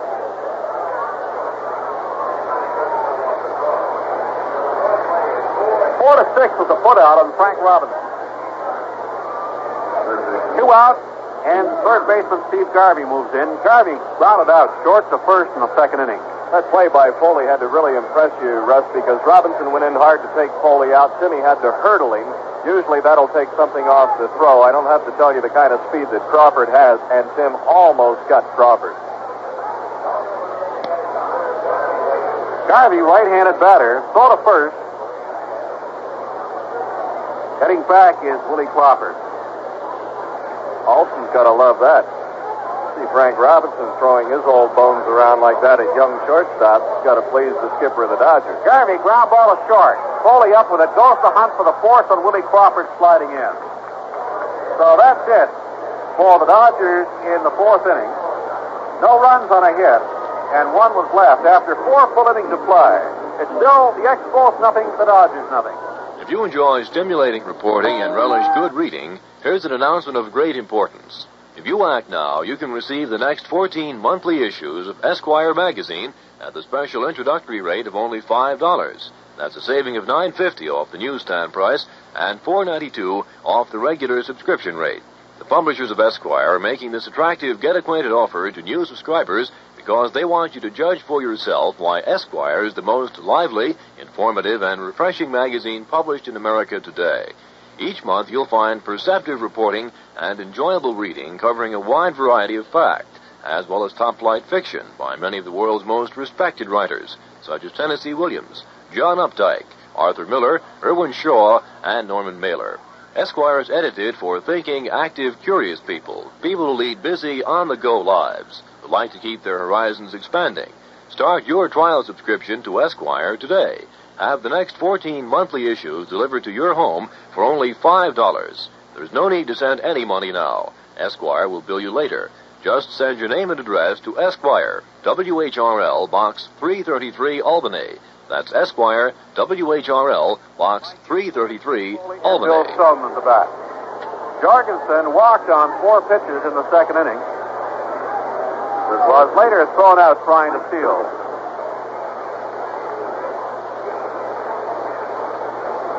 Through the games of Monday night, the Dodgers led the National League in both team batting, 271, and pitching, 1.80 earned run average. New York Mets were second in batting at 263, while the Expos were second in pitching with a 2.13 earned run average. First pitch is a strike to Jorgensen. Taking. Outfield straight away. Robinson deep in right field. Osteen delivers. Jorgensen takes the strike. 0-2. They've got a piece of it. Here to check his swing. That pitch just perhaps grazed his bat. So Osteen's in front of the first man up for the Expos in the 5th, Mike Jorgensen. Left-hander delivers, breaking pitch low and away. Ball 1. Jorgensen, Foley, then Stoneman. if the Expos can get something going here, then Ron Hunt will come to bat here in the fifth. Fastball swung on and missed to the bat rack for Mike Jorgensen. That's 4 strikeouts for Claude Osteen, 2 in a row. Got Boccabella in the 4th, and Jorgensen leading off here in the 5th. Tim Foli fouled out to first baseman Wes Parker in the 3rd. Osteen delivers high and away. That pitch got away from Claude and sailed on Dick Dietz.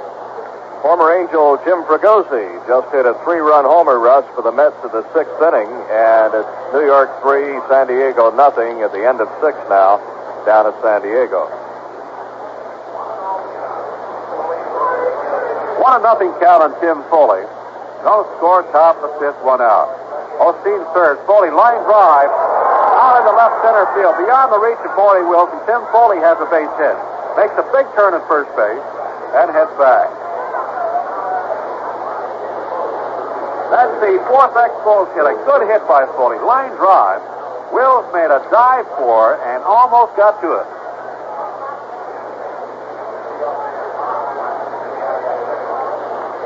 So the Expos have out hit the Dodgers 4-2. Butler and no runs so far in this game. Garvey ready to charge in with 1 out, runner on first base. See if Boney fetches a call strike on Bill Stoneman. Tony squared around a bunt. Bill, a good bunting pitcher.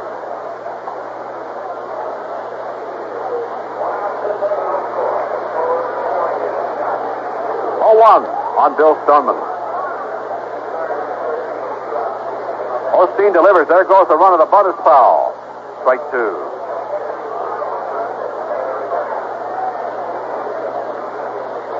Tim Foli was off and running the moment that ball left Osteen's hand.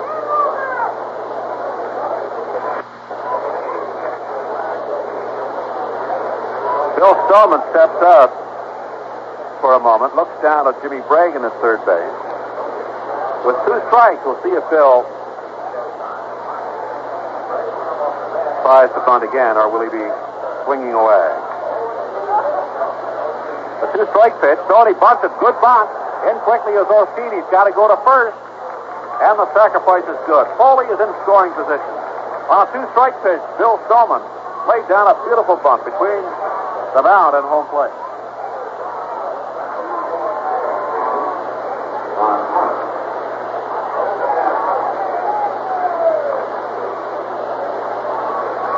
Put out for those keeping score, 1-4 on Bill Stoneman. So Ron Hunt has an opportunity of breaking their scoreless tie in the 5th inning.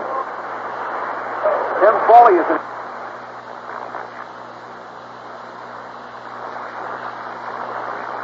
Walked in the 3rd.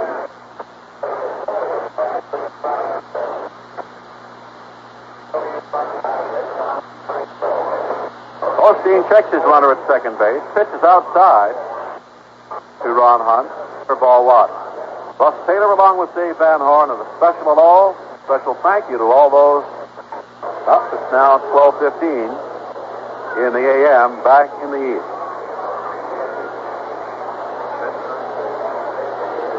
All those two who are supposed to be in bed and asleep, sneaking listen to the radio. Fly ball deep in the left field. Backing up for it is Crawford. He's got it. For the Expos in the 5th, no runs on a hit. And 1 was left after 5 innings of play. It's still the Dodgers nothing, the Expos nothing. Montreal Expo Baseball is presented in part on Stereo 103 by the Olaf H. Lundberg Insurance Agency at 159 Delaware Avenue in Ellesmere. The agency that specializes in people and policies, and in that order. Truly first-rate insurance experts are at the Lundberg Agency, including people like Steve Treadway and James Maloney. Just stop in or call at 439-7646. Mr. Lundberg and his associates are most adept at evaluating needs for each particular case, whether it's personal insurance, commercial, industrial, or professional. They'll set up the most advantageous insurance plan for you so that you're protected in every way. When's the last time you had your homeowner's policy checked? Remember, you may have items that are not covered in your present policy. Call Olaf Lundberg for any insurance question you may have. Phone 439-7646. Location 159 Delaware Avenue, Ellesmere, across from the Delaware Plaza.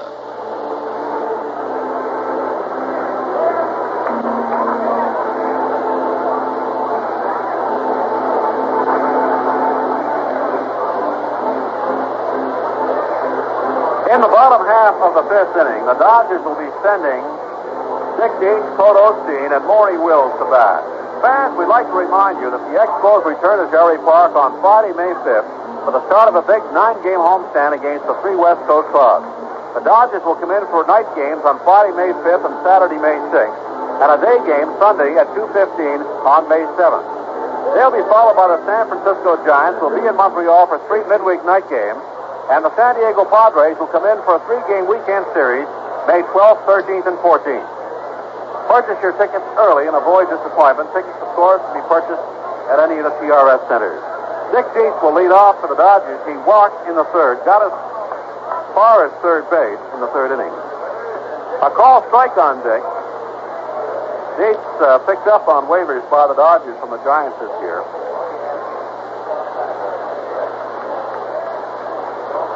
The one strike pitch to Dick. He swings and misses. Mighty cut. Strike two. Dietz has got good power. Can hit for distance.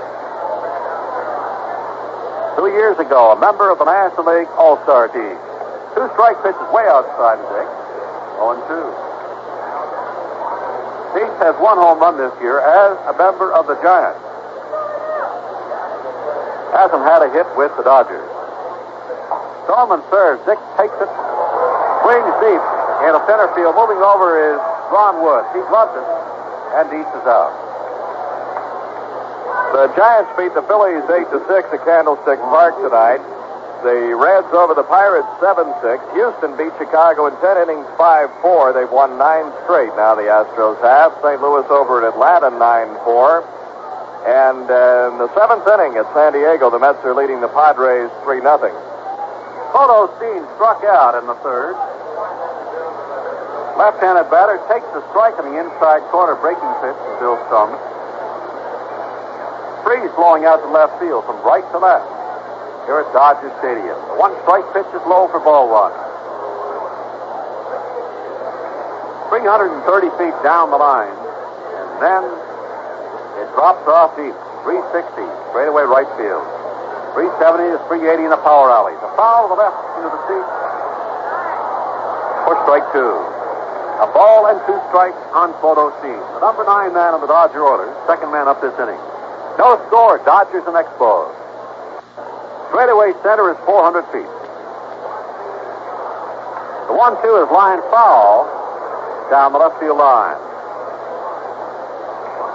Osteen has had 3 hits and 6 at-bats this year, so he's batting .500. Outfield is straight away on Osteen. The 1-2 from Stoneman, swung on and foul tip. Just behind home plate. Count remains a ball and 2 strikes.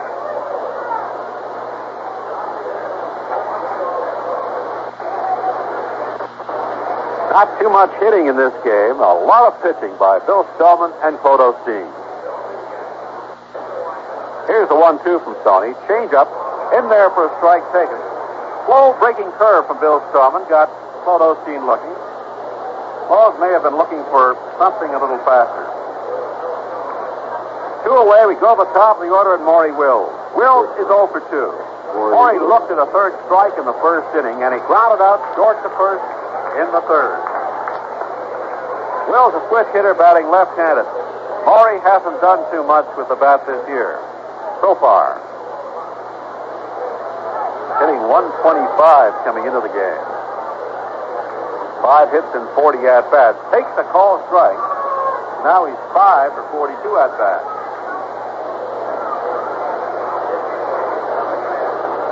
The one strike pitch to Wills. A ground ball to the shortstop. Tim Foli throw to first. Maury's out. So are the Dodgers in the fifth. 3 up, 3 down. Nothing across for Los Angeles. After 5 full innings, it's still the Expos nothing, the Dodgers nothing. What kind of vehicle will whisk you to work in 1986? Can you really cross the Atlantic by boat in 21 hours? Fly New York to Paris in 67 minutes? The science fiction travel of yesterday is reality today. See exhibits and displays to make the biggest skeptic a firm believer. Transpose 72, the United States International Transportation Exposition, where tomorrow's travel on land, air, sea, and space will be on display. Transpose 72, a 300-acre international city, the transportation world of tomorrow. Transpose 72, where 1 million visitors will enjoy a mile and a half of steady activity for the entire family. Transpose 72 for 9 days, starting May 27th at Washington, D.C.'s Dulles International Airport. Make plans now to attend Transpose 72, the largest industrial exposition the world has ever seen.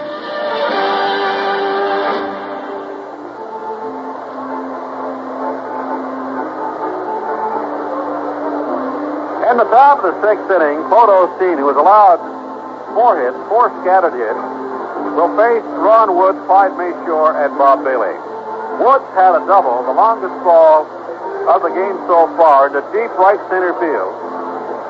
In the first inning with 1 out, but Ron was left stranded as Mashore and Bailey went down. Mashore grounding out, Bailey striking out with Woods in scoring position. Expos have had a man at second base on just 2 occasions. Woods in the first with his double, and Tim Foli in the 5th inning. He singled and was sacrificed at second base. There have not been that many scoring chances for either team. Dodgers have had runners at second and third in the third. That was their big scoring opportunity. But failed to score as Bill Stoneman got out of trouble by getting Willie Davis to strike out. Look at a third strike.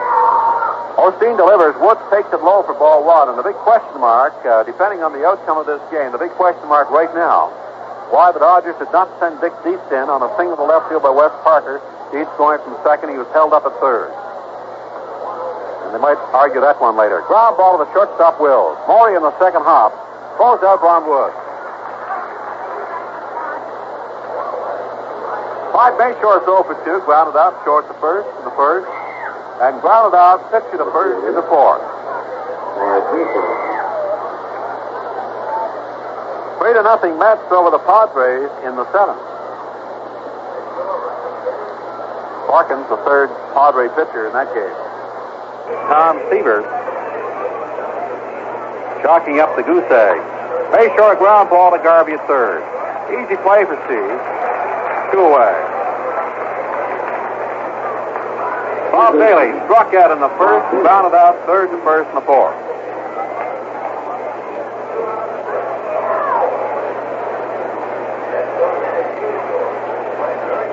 Pitchers very much in command early in the season, and especially tonight. No score. Dodgers Expos in the 6th inning with 2 out. Bailey the batter. Osteen serves. Dietz takes it low for ball 1. Tommy Agee has just homered in the 7th with 1 on for the Mets. So now make that 5-0 New York. 1-0 on Bob Bailey. Osteen serves. Bailey takes it outside for ball 2.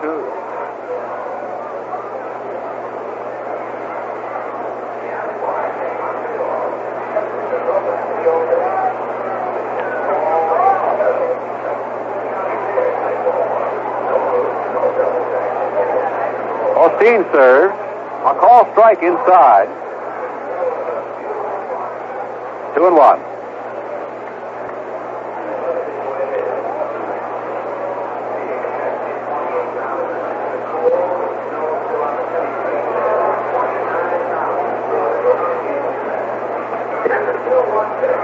The 2-1 is outside for ball 3. In the background, we can hear Vin Scully, the Dodger broadcaster, extolling the merits of Jerry Park, remarking on the intimacy of it.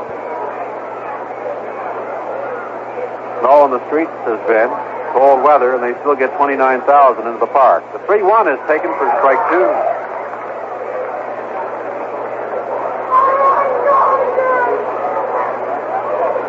Well, the Chamber of Commerce at Montreal and His Worship Mayor Drapeau should be extremely thankful to Vin Scully for very wonderful words he's saying at this moment on Park Jardin. Bob Bailey draws a walk. Pitch was outside. So Expos get another runner on, and Claude Osteen gives up his 4th walk. Ken Singleton is 2 for 2 in this game. Both times a single to left field. Batting right-handed, Ken Singleton. Outfield moves over to the left. Robinson shaded over toward right center field.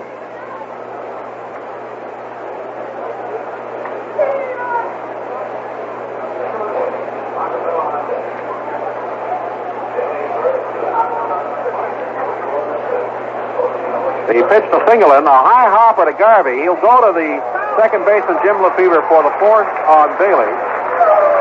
And the Expos are out of there. No runs and no hits. 1 left. After 5.5, still the Expos nothing, the Dodgers nothing. Sports players turn losers into winners and put money in the bank. Here's the answer to a handicapper's dream. The all-new Kelco Class Calculator. The greatest help you've ever seen in handicapping. The Kelco Class Calculator determines the true class ratings on both flat and turf races. Selects the most probable winner. Separates the hidden class and allowance races. Gives precise ratings based on class, conditions, consistency. Points out playable long shots. Tells when and how to bet combination races, doubles and exactas. Works for all tracks and for all track conditions. Comes complete with instructions. No handicapping experience needed. Listen to what Eddie Arcaro says about the Kelco Class Calculator. I really believe that this is the greatest form of handicapping that I've ever seen in my life. For sure winners, send $25 today to Kelco Class, 509 East 24th Street, Brooklyn, New York. That's $25 to Kelco Class, 509 East 24th Street, Brooklyn, New York. Money back guarantee from Kelco. In the bottom half of the 6th inning, Bill Stoneman will have to face the meat of the Dodger order. Wes Parker, Willie Davis, and Frank Robinson. The Dodgers have managed just 2 hits off Stoney. Parker had a single to left field in the 3rd. And Frank Robinson beat out an infield hit in the 4th. Before Wes Parker comes to bat, let's take 10 seconds for station identification. This is the Expos Baseball Network.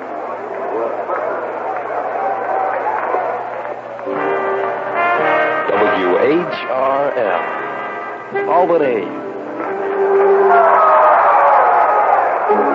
A big cheer goes up for the switch-hitting Wes Parker as he steps into the batter's box. Stoneman's first pitch to Wes, ground ball foul, rolls into the Expos dugout, located along the first baseline. Strike 1.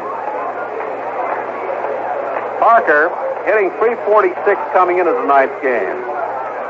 Hitting .294 left-handed, .444 right-handed.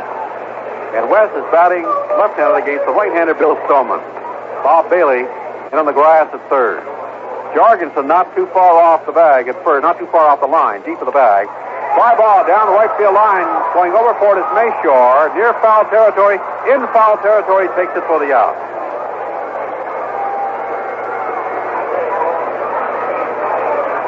Parker lifted a long fly ball on an 0-1 pitch to Clyde Mashore in right field. Willie Davis grounded into a fielder's choice in the 1st inning. With runners at 2nd and 3rd, 2 outs. The count 3-2. Stoneman got Davis looking at a 3rd strike. Willie created quite a holler with the plate umpire, Paul Pryor, but as usual, lost that one. Willie off to a good start. Pitch from Stoneman got away. It broke in front of the plate.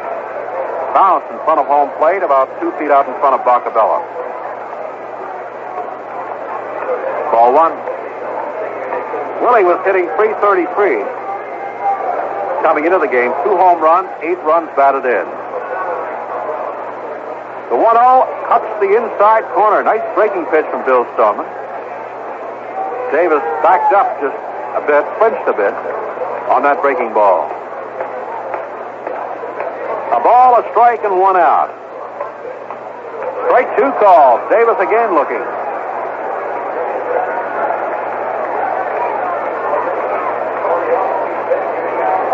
Bill Stoneman has struck out 3 batters in this game. Got Osteen twice and Davis once. Here's a fly ball into right center field. Ron Wood puts it away. That one was hit deep into right center.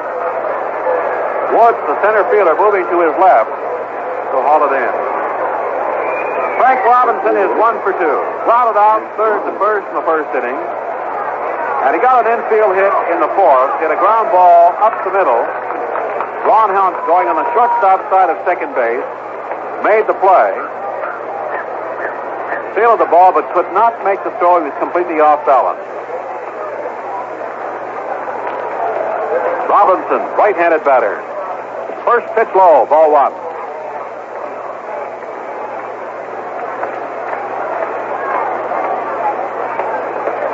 Still 5-0 for the Mets over the Padres. Low and away for ball 2. Now we're reaching that part of the game where both pitchers, Bill Stoneman and Claude Osteen, have to pitch with a great deal of caution. A roller to the right of home plate, it's foul. As Frank Robinson hit over top of it, just grazed the ball. It's roll foul just to the right of home plate. Ball 2, strike 1. In a scoreless tie, the men on the mound are very cautious about making that one bad pitch. The wind is still blowing to left field. Just a gentle breeze. The 2-1 pitch to Frank Robinson is hit on the ground, foul down the third baseline. 2-2. Bill Stoneman this year would like to reach that very coveted 20 mark. Stoney won 17 last year. Off to a good start, 2-0 this season. Here's a 2-2 to Frank Robbie. Fly ball into short right field. Hunt is going back for it. Pounding his glove, he puts it away. 3 up, 3 down. Nothing across for the Dodgers. After 6 innings of play, the Expos nothing, the Dodgers nothing. Mow it with the Boardman tractor. Want more free time throughout the spring and summer and freedom from cost as well? The most outstanding buy in all of New York State is Boardman's AMF Dynamark 8-horsepower Briggs & Stratton lawn tractor. Only $369 and has a 36-inch cut with twin blades. The rear tires are 16 by 650 with disc brakes and direct transaxle for an all-gear direct drive. 3 gears forward, 1 in reverse. Before you buy any 8-horsepower tractor, you owe it to yourself to check what $369 will buy for you at Boardman's. You can't do justice to the value by listening to it. Seeing is believing. The electrical version of the AMF Dynamark 8-horsepower Briggs & Stratton with 36-inch cut costs $84 more, or $454. You gain a 12-volt electric starter system and headlights. Utility carts. Lawn sweeper on snow thrower kit is available for both models as optional equipment. Visit Boardman Limited, Albany, Troy, or Glens Falls today. Treat yourself to the greatest 8-horsepower tractor mower value in New York State. While at Boardman's, pick up your own copy of the new Boardman Summer Work and Play catalog. No runs on 4 hits and no errors. Dodgers, no runs on 2 hits and no errors. We move now to the top half of the 7th inning. With a scoreless tie, it's my pleasure to return the microphone to Dave Van Horn. And I accept. Thank you, Russell. John Boccabella, Mike Jorgensen, and Tim Foli for the Expos here in the 7th. Stoneman and Osteen both going to the dugouts now saying, hey, let's get some runs. Bach is 0 for 2, hit into a double play and struck out. Osteen delivers. Outside, ball 1.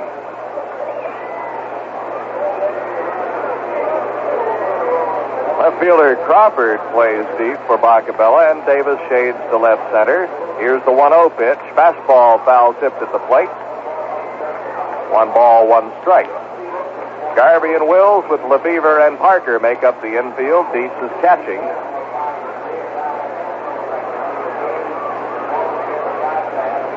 Six hits in the game, 4 by the Expos, 2 by the Dodgers.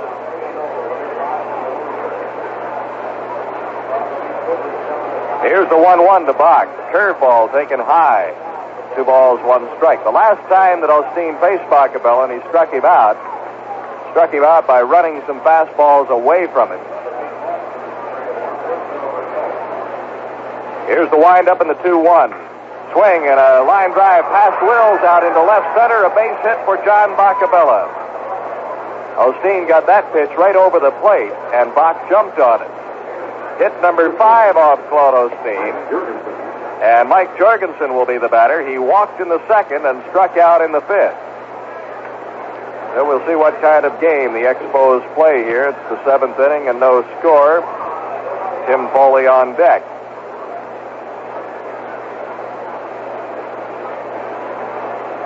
Garvey moves inside the bag at third.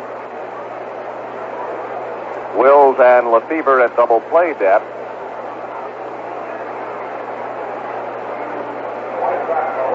The stretch.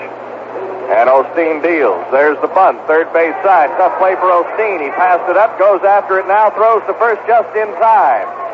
Osteen almost let that go. He thought Garvey might take it, but Garvey charged and then backed up to third, and Osteen had to do a double take when he saw there was no one there. He went after the ball and got it in time to get Mike Jorgensen, but the sacrifice worked. And the Expos have a runner at second base again. Foley got to second in the 5th and was stranded. Woods was at second back in the 1st inning and was stranded. Now Tim Foli, who's 1 for 2, is the batter. He got his hit in the 5th inning.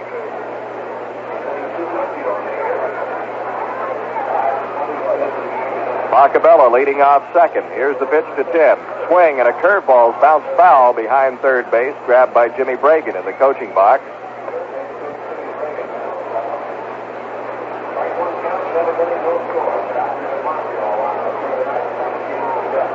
The way Osteen and Stoneman are pitching tonight, 1 run could win this game.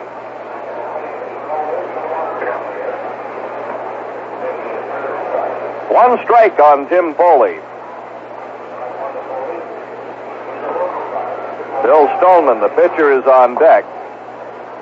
Osteen checks the runner, the pitch. Foley swings. It's a high fly ball to left field. Crawford backs up a few steps under it, and he puts it away. And Tim Foli is out on a fly ball to left. And there's 2 outs in the 7th. Now Bill Stoneman is the batter. He grounded out to Wills in the 2nd. And sacrificed to get Foley to second base in the 5th inning.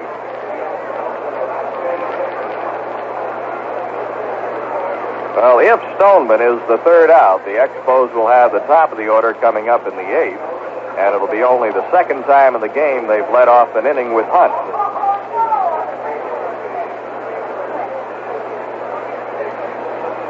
The pitch to Bill. Low inside, ball 1. Boccabella, the runner at second base. Dodgers have left 4 men on base, had their biggest opportunity in the 3rd. The Expos have stranded 5 base runners. Here's the 1-0. Swing and a ball hit to left center. Crawford running, Davis going hard, reaches out, makes the grab. A great catch by Willie Davis, taking a double away from Bill Stoneman, and a ball hit to deep left center. What a catch by Davis. He ran hard and with his great speed struck that glove out and got the ball just in the webbing. A big ovation for Davis. What a catch. That's the defensive play of the game so far, and it saved a run. That's the end of the inning. No runs, 1 hit, no errors, and a man left on base. And it's not too often Bill Stoneman hits a ball that far. But at the end of 6.5, it's still Expos nothing, Dodgers nothing. If you've ever read through an issue of Esquire magazine, you know it contains some of the very best reporting and the most thoroughly enjoyable reading to be found anywhere today. That's because Esquire is rightfully considered America's most refreshing and informative magazine. To prove it, the publishers are making this generous Get Acquainted offer. You can have the next 14 monthly issues of Esquire delivered to your home at the special introductory rate of only $5. That's a saving of $9.50 off the newsstand price and a saving of $4.92 off the regular subscription rate. Start your trial subscription today and judge for yourself the entertaining, challenging, and provocative reading you can enjoy once Esquire starts coming to your home regularly. If you're concerned about politics and international affairs, but also have a keen appetite for the good things in life, fine cars, good food, out-of-the-way vacation guidance, in-the-know clothes, sports, drinks, great fiction, great movies, great books, you'll find that Esquire keeps you informed with everything that's going on. Act now. There's no need to send any money. Esquire will bill you later. Just send your name and address to Esquire, WHRL Box 333, Albany. That's Esquire, WHRL Box 333, Albany. Buzzing over that catch by Willie Davis, the defensive play of the game, Bill Stoneman hit a rocket to deep left center, had Crawford and Davis going hard, and Willie Davis, with his great speed, caught up with that ball, and it wasn't a high, lazy fly ball. It was stung and hit well. Might be the hardest ball Bill will hit all year, and I'm not slighting him as a hitter, but Bill just doesn't hit him that far and that hard. Well, here's Jim Lefebvre to bat for the Dodgers in their half of the seventh. Pitch is low and in, ball one. That's the kind of a play that can turn a game around if you're not careful. That was a great catch. The 1-0. Swing and a one-hopper past Jorgensen out into right field. A base hit for Lefebvre. A ball hit hard to right field. Lefebvre's got a single, only the third hit given up by Bill. And Willie Crawford is the batter with Steve Garvey on deck.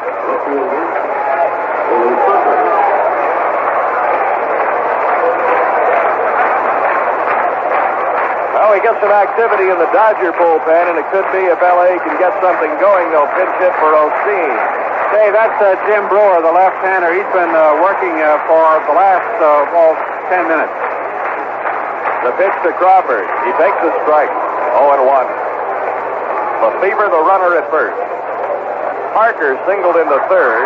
Robinson got an infield hit in the fourth, and now Lefebvre singled to right here in the seventh. The pitch. Crawford takes it inside. Ball one. 1 ball, 1 strike.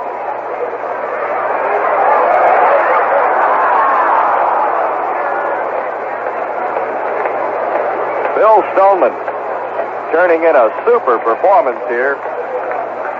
No score in the game. The 1-1. Way outside. Ball 2. 2 balls and a strike to Crawford, who is 0 for 2. He flied out to left and hit into a fielder's choice.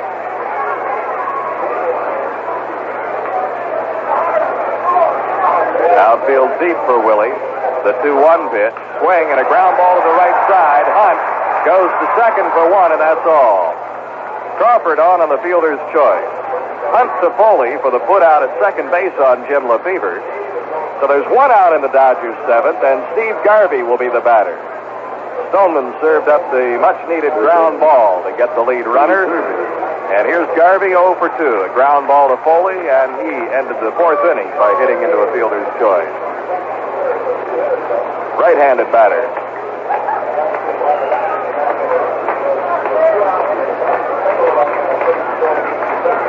Dietz on deck. Montreal infield at double play depth.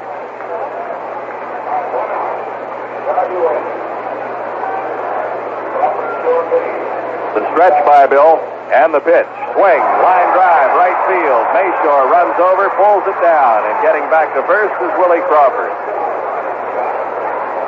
So that's 2 outs in the Dodgers' seventh, and Dick Dietz will be the batter.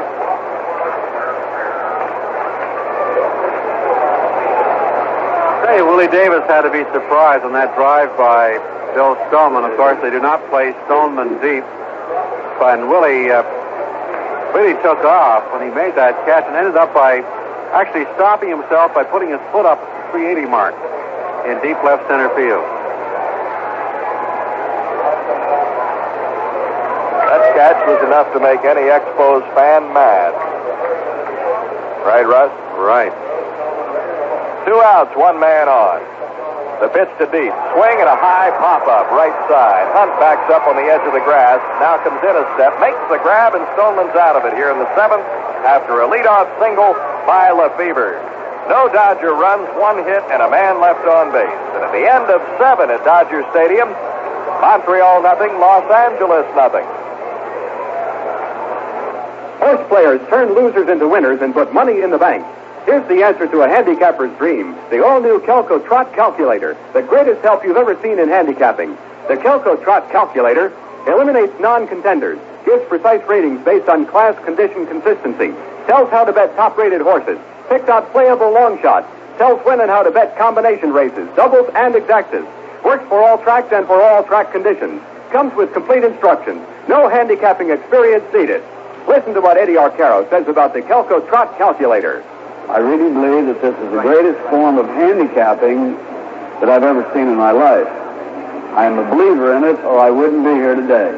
For sure winners, send $25 today to Kelco Trot, 509 East 24th Street, Brooklyn, New York. That's $25 to Kelco Trot, 509 East 24th Street, Brooklyn, New York. Money back guarantee from Kelco.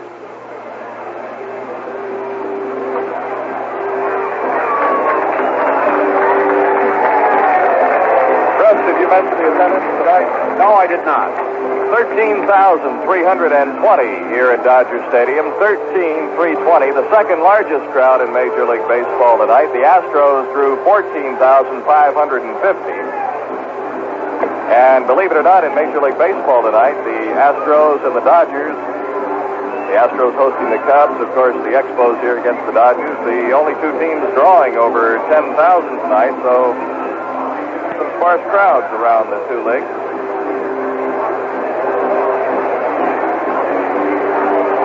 No score as we go to the 8th inning.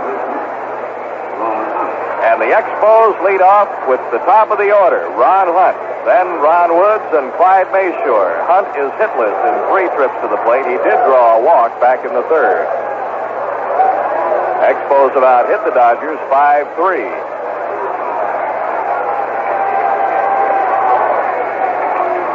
So Ron steps in, and Claude Osteen is ready.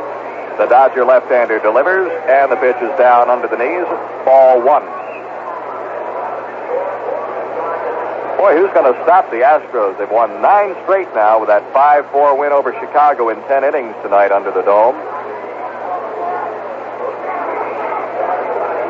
Here's the 1-0 pitch. Strike ball. 1-1.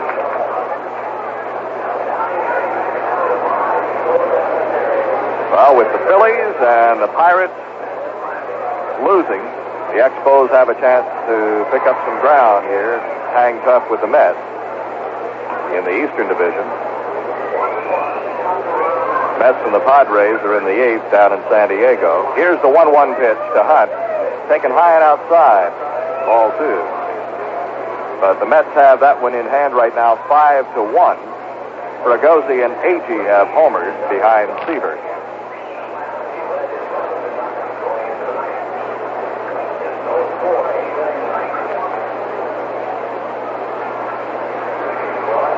Osteen ready for the 2-1 pitch to Ron Hunt. Here it is. Swing and a high fly, right field. Robinson coming in, Lefebvre going out. Frank Robinson under it and makes the catch. 1 out in the Expos 8th. Ron Woods, the batter. He got the first hit of the game, a double in the 1st inning. Was left at 2nd. Was called out on strikes in the 3rd. Grounded out to Maury Wills in the 6th inning. Most of the outs the Expos have made tonight have been on ground balls. Osteen has a good sinker ball, and he's kept his pitches low for the most part. He's down low with a sinker this time for ball 1, and Ron Woods wants the umpire, Paul Pryor, to look at the ball. Might have had a spot on it or something, and Pryor tosses the ball out of play, and Osteen is in possession of a new National League ball. Here's the wind and the 1-0. It's high, ball 2. 2-0. Kneeling on deck is Clyde Mashore. The Expos have 5 hits, no more than 1 in an inning. Singleton has 2 of the 5. Here's the 2-0. Woods swings and fouls it at home plate, 2-1. Again, he got on top of that ball and fouled it down into the dirt.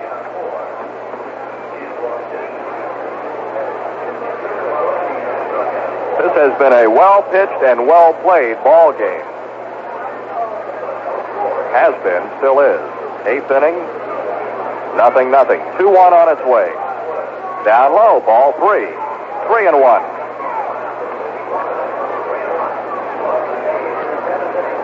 We didn't see much of Osteen last year. He only pitched 1 game against the Expos. He won it. Pitched a shutout. Here's Osteen's 3-1 offering. Fouled at home plate, 3-2 and a full count. The Expos want this one badly. I guess Ron Hunt summed it up best. He came out of the clubhouse tonight. Jacques Doucette said, "Well, Ron, what do you have to say?" And he said, "I'll tell you what, if we don't beat these guys tonight, I'm not going to have anything to say."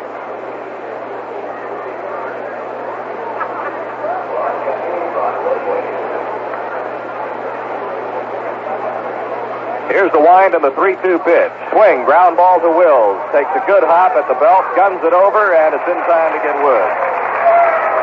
2 down in the Expos 8th. Brings Clyde Mashore to the plate. He grounded out to Wills in the first inning, hit one back to Osteen in the 4th that Osteen almost threw away, but Parker made a good play on it. And then he bounced out to Garvey at third base in the 6th inning.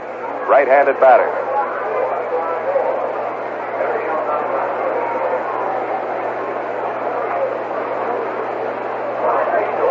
Here's the first pitch to Clyde. Outside, ball 1. If Mashore can get on base, it'll give Bailey a chance to swing here. Otherwise, if Mashore makes the 3rd out, in the 9th inning, the Expos will have the heart of the order coming up, the middle 3rd. Here's a chopper, left side, charged by Wills, grabs it, throw to first is in time, Mashore's out, and Osteen logged his first 3-up, 3-down inning.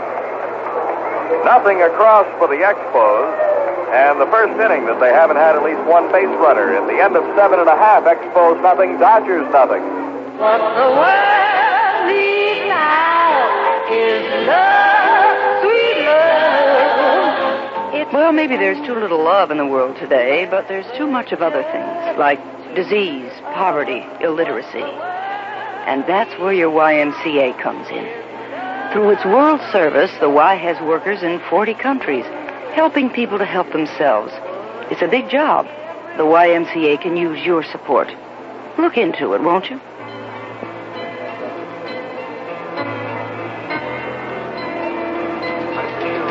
When you meet a boy that you like a lot. Wanted. Bright girls willing to travel, meet new people, and learn valuable skills. This is Cher, and I'll bet if you applied for this job, you'd find yourself in an exciting world in the U.S. Air Force. It takes a lot to be a woman in the Air Force, but then you'll get a lot out of it. Russ Taylor with Dave Van Horn at Dodger Stadium in Los Angeles, where it's no score as we go to the bottom half of the 8th inning. Well, sports fans everywhere in Canada, athletes throughout Canada, many in the United States, and of course all of us here with the Expos organization in Los Angeles, saddened today to hear the death of Elmer Ferguson, the Dean of Canadian Sports Writers. Fergie died today at the age of 87. Very frequent visitor to Sherry Park. So on behalf of the chairman of the board, Mr. Charles Bronfman, President John McHale, and the entire Expos organization, our heartfelt sympathies to Mrs. Ferguson. Claude Osteen swings and misses the first offering from Bill Stoneman for strike 1. Stoney has fanned Osteen twice. In the 3rd inning, Osteen went down swinging in the 5th on a called strike. 1 strike pitch. Half swing and a foul off the end of the bat down the left side.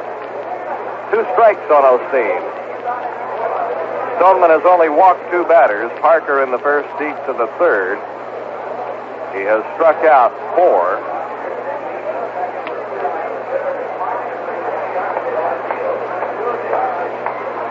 Here's the 2-strike pitch to Osteen. Low and outside, ball 1. We mentioned earlier the Cardinal victory over the Braves, 9-4, and Gar and Aaron hit home runs. For the Hammer, his 4th of the year. It is his 643rd lifetime home run. A foul off the end of the bat down the left side again. Still 1-2 on Claude Osteen. Maury Wills on deck, and then Wes Parker.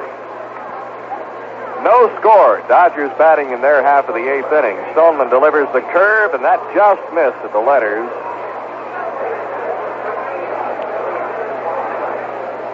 A little outside. 2-2. The pitch. Curveball again, foul tipped into the dirt.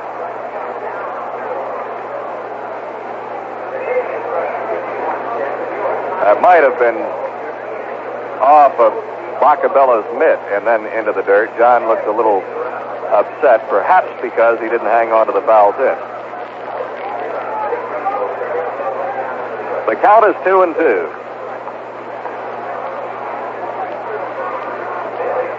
Stoneman bidding for his 3rd straight win. Strikes Osteen out with a curveball. 3rd time he has fanned his mound opponent tonight. 5 strikeouts for Bill, and the batter is Maury Wills, who's 0 for 3. Struck out in the first and grounded out twice to Foley, once in the 3rd and again in the 5th. Parker on deck. We'll see what Wills does to try to get on now. He chokes up a bit on the bat, batting left-handed against Stoneman, and the pitch to Maury. A fastball down low for ball 1. And the Dodger fans, some of them clapping, getting a little restless now. Stoneman's pitch. Fastball missed outside. Ball 2 to Maury.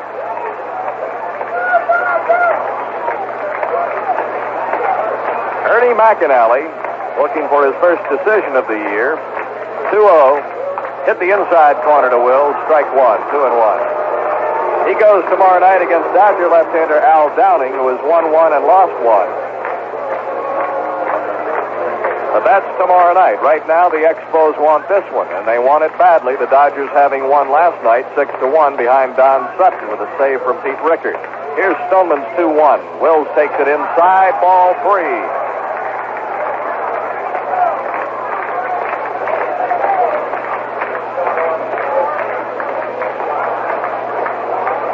Here's the 3-1. Fastball chopped to first baseman Jorgensen. He'll move over and step on the bag and makes the put out unassisted on Wills, and that's 2 outs in the 8th. So Wes Parker moves to the plate. He's walked, singled, and fouled out.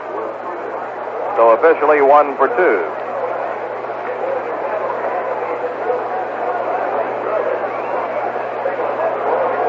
That was the 3rd inning when Bill was in his biggest jam. The Dodgers had runners at 2nd and 3rd with 2 outs and Willie Davis at the plate, and Stoneman got Davis on a 3rd called strike. Curveball to start Parker off. It's down low and ball 1.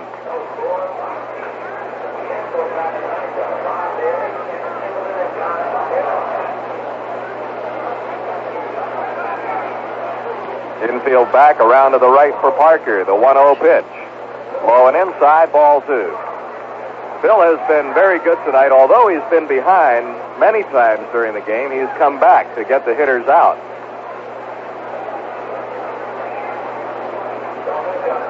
The 2-0 pitch. Curveball and a strike. 2-1. That slow, tantalizing, big breaking curve.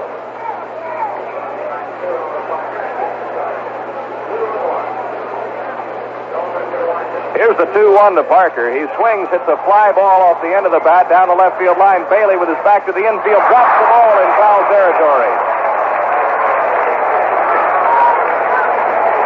So Parker's still alive. Bailey running with his back to the infield, tried to make the catch over the shoulder, had it in the glove but lost control of it and dropped it, and it's an error on Bailey. So Parker's still at the plate. The error charged to Bailey. His first of the year, and the first miscue of this game. And the count is 2-2. Parker has life. We'll get a station break in here as soon as we can. 2 outs. And the 2-2 pitch to Parker. Foul back over top of the screen. Let's pause 10 seconds for station identification. This is the Expos Baseball Network. You're listening to Expo Baseball on WHRL in Albany, New York. 103.1 on your FM dial. Dave Van Horn along with Russ Taylor here, and the count is 2-2 to Parker. He swings, hits a high fly and foul down the right side. It was out of play, no chance for Mashore, who got over there on the right field line. Still 2-2 to Parker.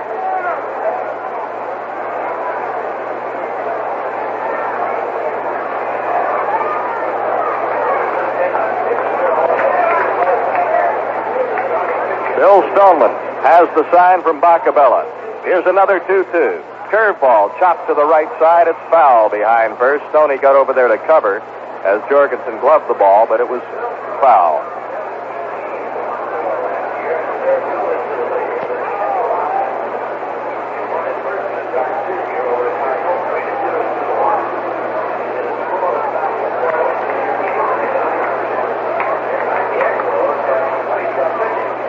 Five hits for the Expos, 3 for the Dodgers.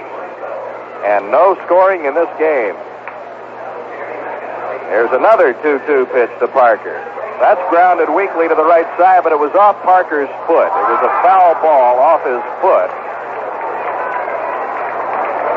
Jorgensen gloved the ball and flipped to Stoneman, who ran over to cover at first base, and Bill dropped the ball, and that drew a reaction from the crowd. But it didn't matter as it was ruled foul.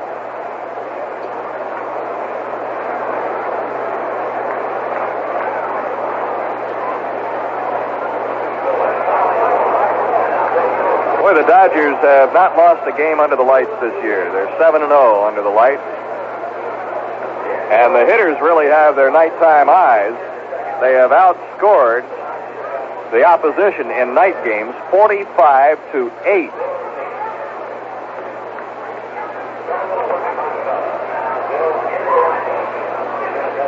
Double pump by Bill. 2-2 pitch. And strike 3 call, and Parker knew it as Bill fed him the curveball and threw him off balance with a double pump. I thought he was going to pump a third time, but he finally came to the plate with a pitch and caught Parker looking. No run, no hit, 1 error, nobody left on base at the end of 8 innings. The Expos nothing, the Dodgers nothing. Mow it with the Boardman tractor. Want more free time throughout the spring and summer and freedom from cost as well? The most outstanding buy in all of New York State is Boardman's AMF Dynamark 8-horsepower Briggs & Stratton lawn tractor. Only $369. It has a 36-inch cut with twin blades. The rear tires are 16 by 650 with disc brakes and direct transaxle for an all-gear direct drive. 3 gears forward, 1 in reverse.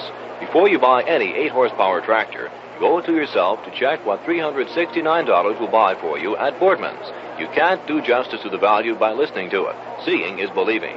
The electrical version of the AMF Dynamark 8-horsepower Briggs & Stratton with 36-inch cut costs $84 more, or $454. You gain a 12-volt electric starter system and headlights. Utility carts. Lawn sweeper on snow thrower kit is available for both models as optional equipment. Visit Boardman Limited, Albany, Troy, or Glens Falls today. Treat yourself to the greatest 8-horsepower tractor mower value in New York State.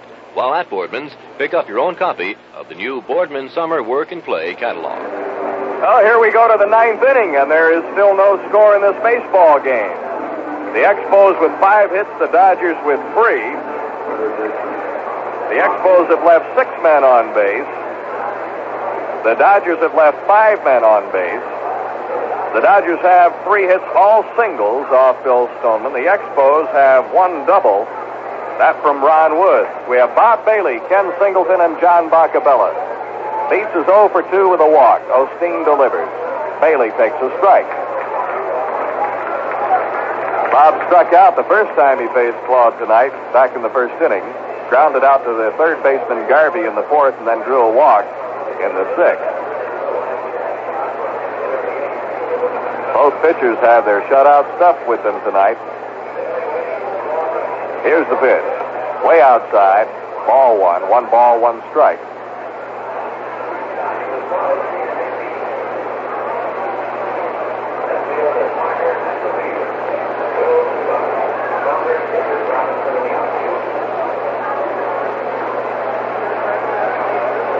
Here's the windup, the 1-1. Curveball hangs high. Ball 2, 1 strike. I think I mentioned earlier in the broadcast that Osteen's victory over the Expos last year was a shutout, and I was in error. It was not a shutout. He gave up a run. The only time he faced the Expos. Check swing and a foul flashed into the box seats behind home plate. 2-2 to Bob.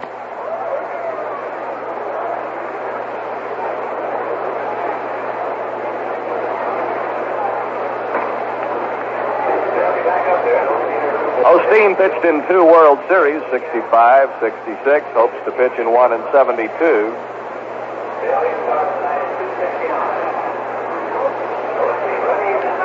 pitch, swing and a chopper, left side. Garvey has to charge it, has it, throw to first base, is in time to get Bob Bailey, got him by a step.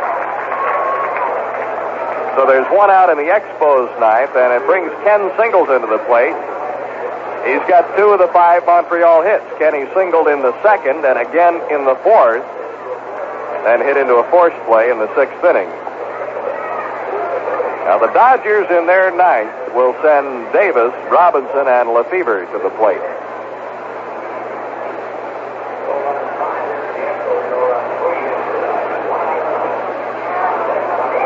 Osteen delivers outside. Singleton batting right-handed all night against the left-hander Osteen.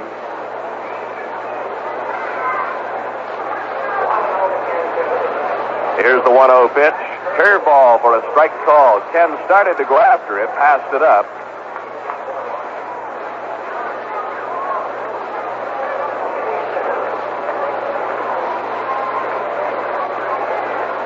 Ken will be 25 years old in June.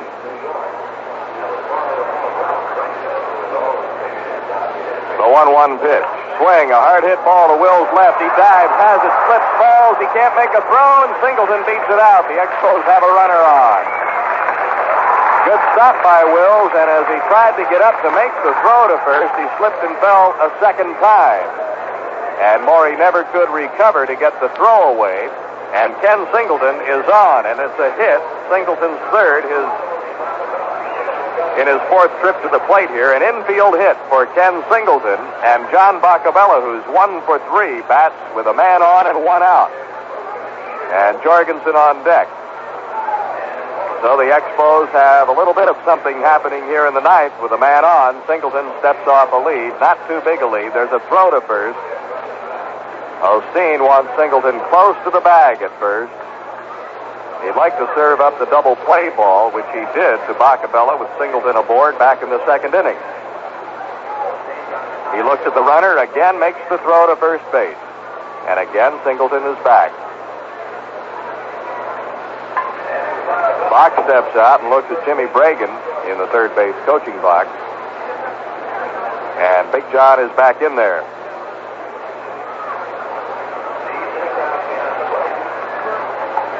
Osteen has the sign from deep.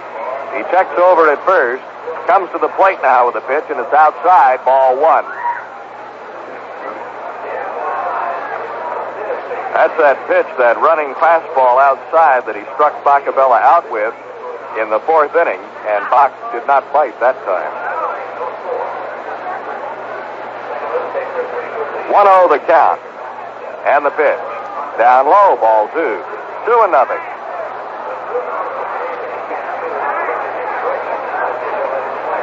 The Expos batting in the 9th in a scoreless game with a runner on.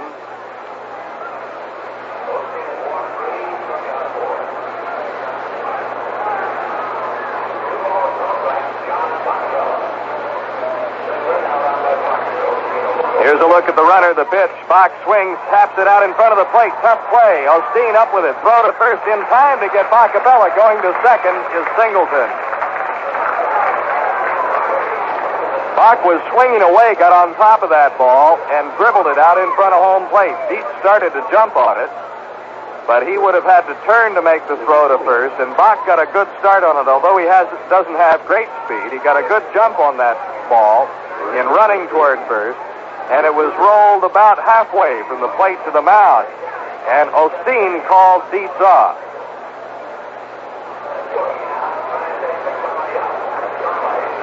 So Osteen throws Boccabella out, and Singleton is at second base. Mike Jorgensen batting 0 for 1 with a walk and a sacrifice. 2 outs now in the Expos ninth. The stretch and the pitch. Jorgie swings and misses a sharp breaking ball. Strike 1.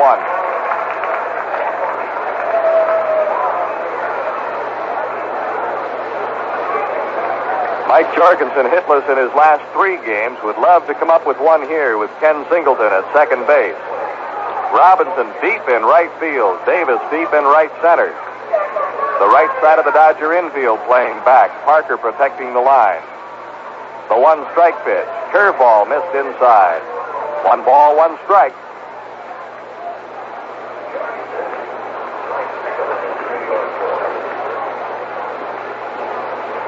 Well, Ken Singleton in scoring position, looking at Jim Bragan, the third base coach, and Kenny walks off a pretty good lead from second.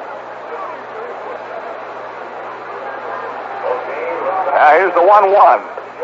High and inside, ball 2, 2-1 to Jorgie.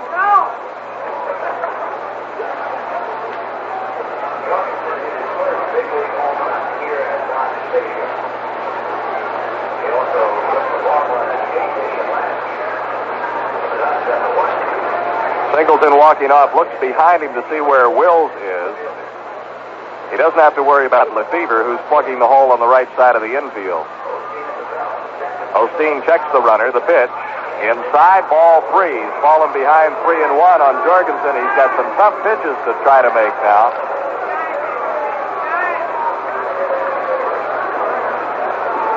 Now, if Jorgie gets on, Tim Foli will be the batter. Mike Jorgensen right down on the end of the bat. A hard swinger. Osteen gets ready. Here's the 3-1. Strike call, knee high on the outside corner. 3-2. Full count now with 2 outs in the ninth. No score in the game.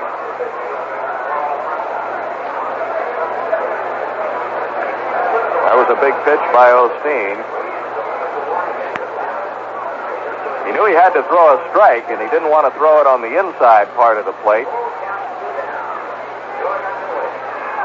But he nailed the outside corner. Here's the 3-2. Swing and a pop-up foul out of play behind the plate.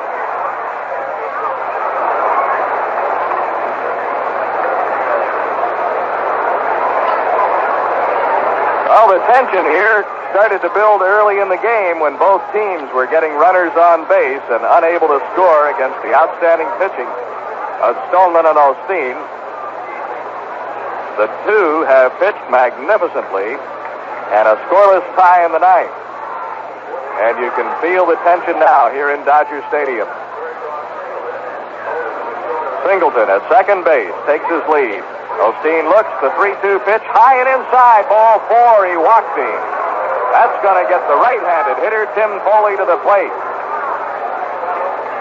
Jorgensen showing a good eye, draws a walk, the third walk given up by Osteen. And now Tim Foli, who singled to left in the 5th inning and is 1 for 3 tonight, is the batter.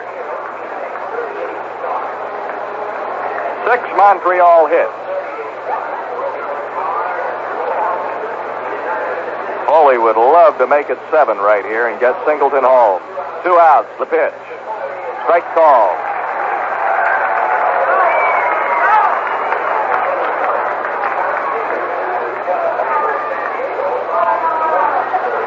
So the 3 former Mets are involved here in the spotlight. The youngsters, the Expos obtained. Ken Singleton at second, Mike Jorgensen at first, and Tim Foli the batter. Osteen getting ready.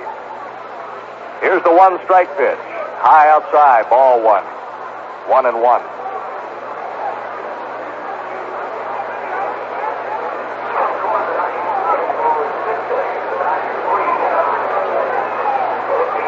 Tim Foli lives in Fallbrook, California, born in Culver City. We mentioned that earlier. A lot of his friends, family, taking in tonight's game. Osteen set. The 1-1 to Tim. Swing and a ball cracked to the left side. Wills has it, goes to second for the fourth, and that's all. The Expos go down in the ninth after mustering a threat against Osteen. He got the ground ball to Wills, and Jorgensen was forced Wills to Lefebvre. So there's no runs, a hit, and 2 stranded. And at the end of 8 1/2, Expos nothing, Dodgers nothing. Windjammer Cruise, Windjammer Cruise, the answer to your vacation dream. That's the Windjammer Cruise. Have you ever dreamed of vacationing aboard a real clipper ship? Skin diving, beachcombing, shopping, night clubbing, or just plain relaxing? Do all these and more in the informal atmosphere of a Windjammer cruise. Take off your shoes and sail to Martinique, Antigua, the West Indies, or the Bahamas. Prices start at $220 per person for 10 days.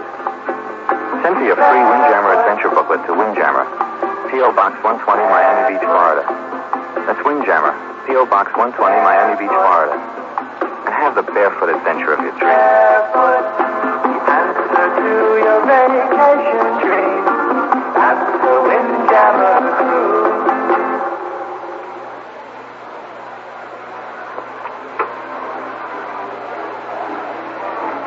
Well, here we go to the Dodger ninth.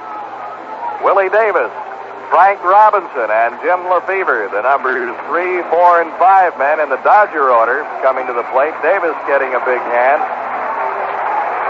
This is his first time up since he made the great catch on the ball that Stoneman hit in the 7th inning.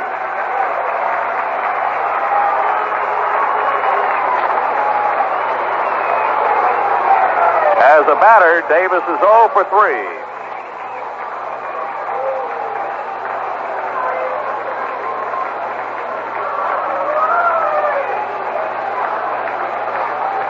Bill Stoneman winds it up in the pitch. Curveball to Davis, high and away, ball 1. Stoney completed the first game he pitched this year in beating the Cardinals at St. Louis 3-2. Went 8 innings in his second outing of the season.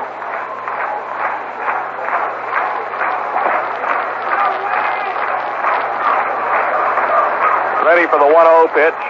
Here it is to Davis. Down low, ball 2. And he beat the Cardinals going 8 innings, 2-1.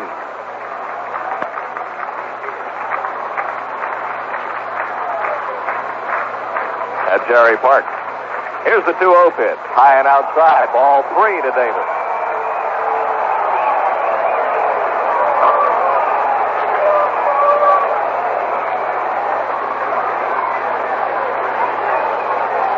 Well, Bill has to fight back now, behind 3-0 on Davis. Here's the pitch. Fastball, down low, ball 4. Dodgers have the winning run on. Davis draws a walk, only the 3rd walk that Bill has given up in this game.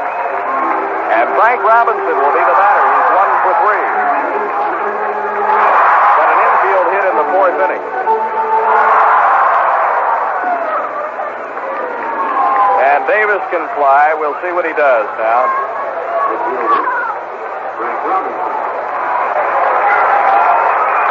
Bill will work hard at keeping Davis close.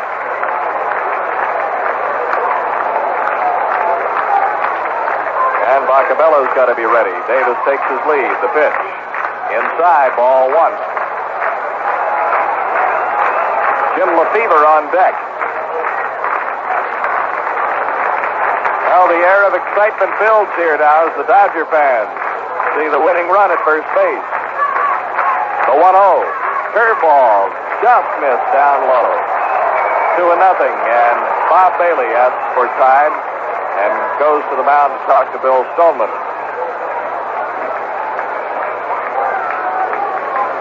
The Expos have some activity now down in the bullpen. I believe it's Mike Marshall warming up.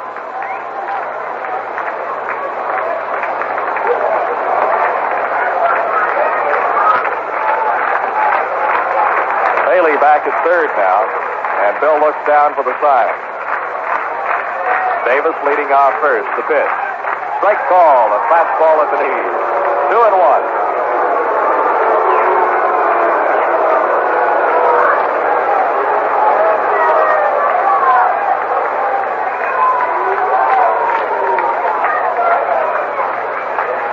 Stoneman set again. Comes to the plate. Swing and a miss by Robinson. A big swing at a fastball. Led her high on the inside corner. And now Boccabella goes to the mound. They've got a 2-2 count on Robinson, and Boc wants to check things out with Stoney.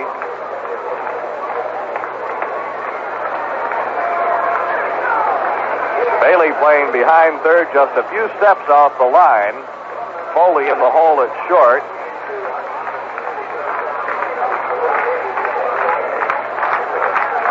Two and two the count, and this is where they'd like to get Robinson out.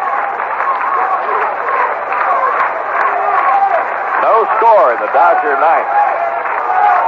Here's the pitch. Fouled straight back. Robinson got a piece of it and fouled a fastball off. 2-2. You'll see Frank Robinson in his Jerry Park debut May 5th, a week from this coming Friday night.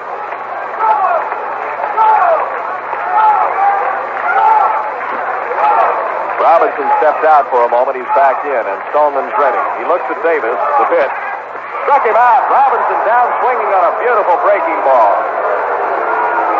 A big out for Bill. One away in the Dodger ninth. 7 strikeouts for Bill Stoneman.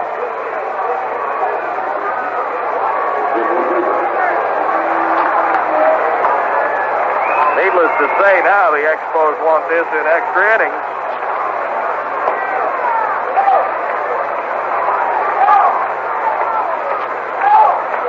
Davis, the runner at first, steps off a short lead, and Bill gives him a long look, a second look. Now the pitch to the plate. Lefebvre fouls it away to our left. Jim Lefebvre is 1 for 3. He grounded out, and then fouled out down the right field line, got a base hit to right in the 7th.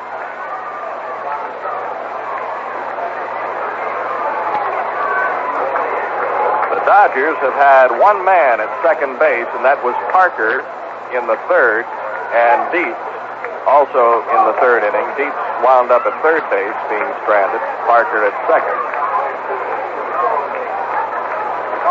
Stoneman makes a throw to first, and Davis goes back head first, beating the throw. The 1-strike pitch. Popped up, high into the air. Hunt calls for it. Shallow right field, 15 feet back in the grass. He's got it. 2 down.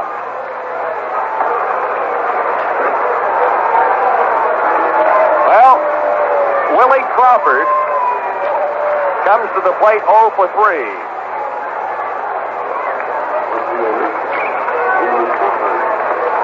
And that sends Mashore deep in right, and Woods a few steps to right center. And Stoneman wants to talk to Boccabella now as to how they're going to handle Crawford here with 2 outs in the ninth.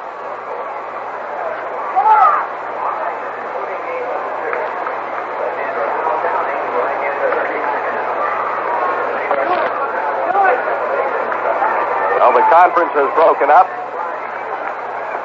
Crawford, left-handed batter, steps in, and Boccabella feeds the sign to Bill Stoneman.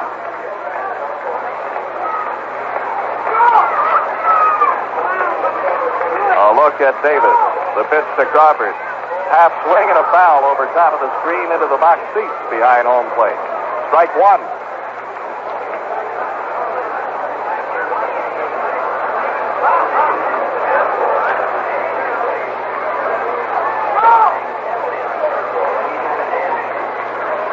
Stoney throws to first. A little lob over there chasing Davis back. 1 strike on Crawford. Bill is ready. The pitch. Curveball. Missed high. 1-1.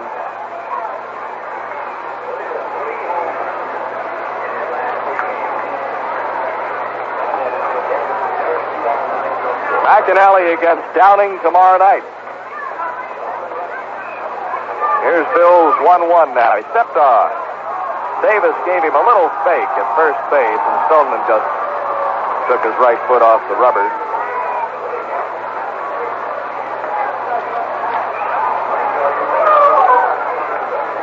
Here's the 1-1 to Crawford. Curve for strike two. A ball and 2 strikes with 2 outs in the Dodger ninth.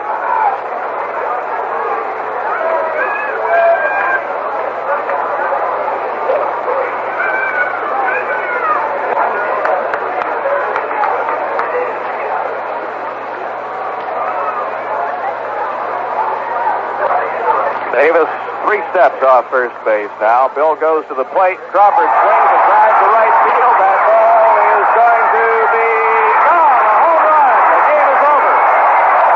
Willie Crawford with his 4th home run in as many games, and the whole Dodger team is going to be out to greet him when he comes to home plate. What a heartbreaking defeat for Bill Stoneman. He was within 1 pitch of ending this game, 1 strike, of sending it into extra innings, I should say, and Crawford hits it out right down the right field line. An outstanding performance by Bill Stoneman, foiled by Willie Crawford with 2 outs, and he hit the 1-2 pitch down the right field line into the seats, a 2-run homer, and the Dodgers win it. Crawford's 2-run homer, his 4th of the year in as many games. Davis scoring the run ahead of him. 2 runs, 1 hit. No errors, nobody left. What can you say? A bitter pill for Bill Stoneman and the Expos to swallow here tonight. When Bill saw that ball go out, he just put his hands on his knees and bowed down in the infield and stared at the ground while Crawford made the round. The Dodgers win it in the bottom of the ninth with 2 outs on Crawford's home run. The final, Los Angeles 2, Montreal nothing, and I'll have the totals in a minute. I'm just a social drinker. That must mean different things to different people, because some social drinkers never take a drink except on special occasions, and others never go through a day without quite a few social drinks. So where does social drinking end and problem drinking begin? Well, think of it this way. If you need a drink to be social, that's not social drinking. A public service message from this station and the National Institute on Alcohol Abuse and Alcoholism. Families, by the millions, are starting the long journey back to a devastated homeland. Now, the survivors have the will to rebuild their lives, but they must have food, they must have shelter, they must have health services. So won't you please help? Send your gift to UNICEF, East Bengal Relief, United Nations, New York, 117.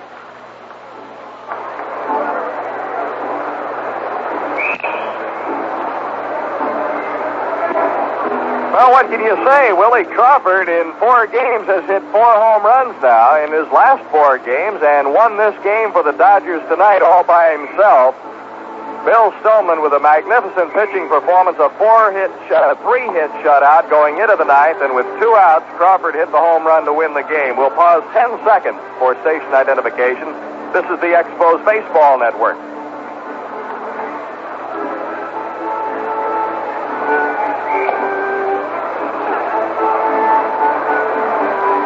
This year marks a major change in the... Here are the totals on the game for the Dodgers: 2 runs on 4 hits, no errors. Expos, no runs, 6 hits, 1 error. Osteen the winner, 2-0. Stoneman the loser, and it's hard to even say that. He is now 2-1 on the year. Willie Crawford's 2-run homer in the ninth wins it for Los Angeles. They've taken the first 2 games of this series and remain tied with the Astros in the Western Division. So tomorrow night it's up to Ernie McAnally to salvage a game of this series as he faces Al Downing. The final again, Dodgers 2, Expos nothing. Now stay tuned, and Russ and I will be back with tonight's Stars and Scores.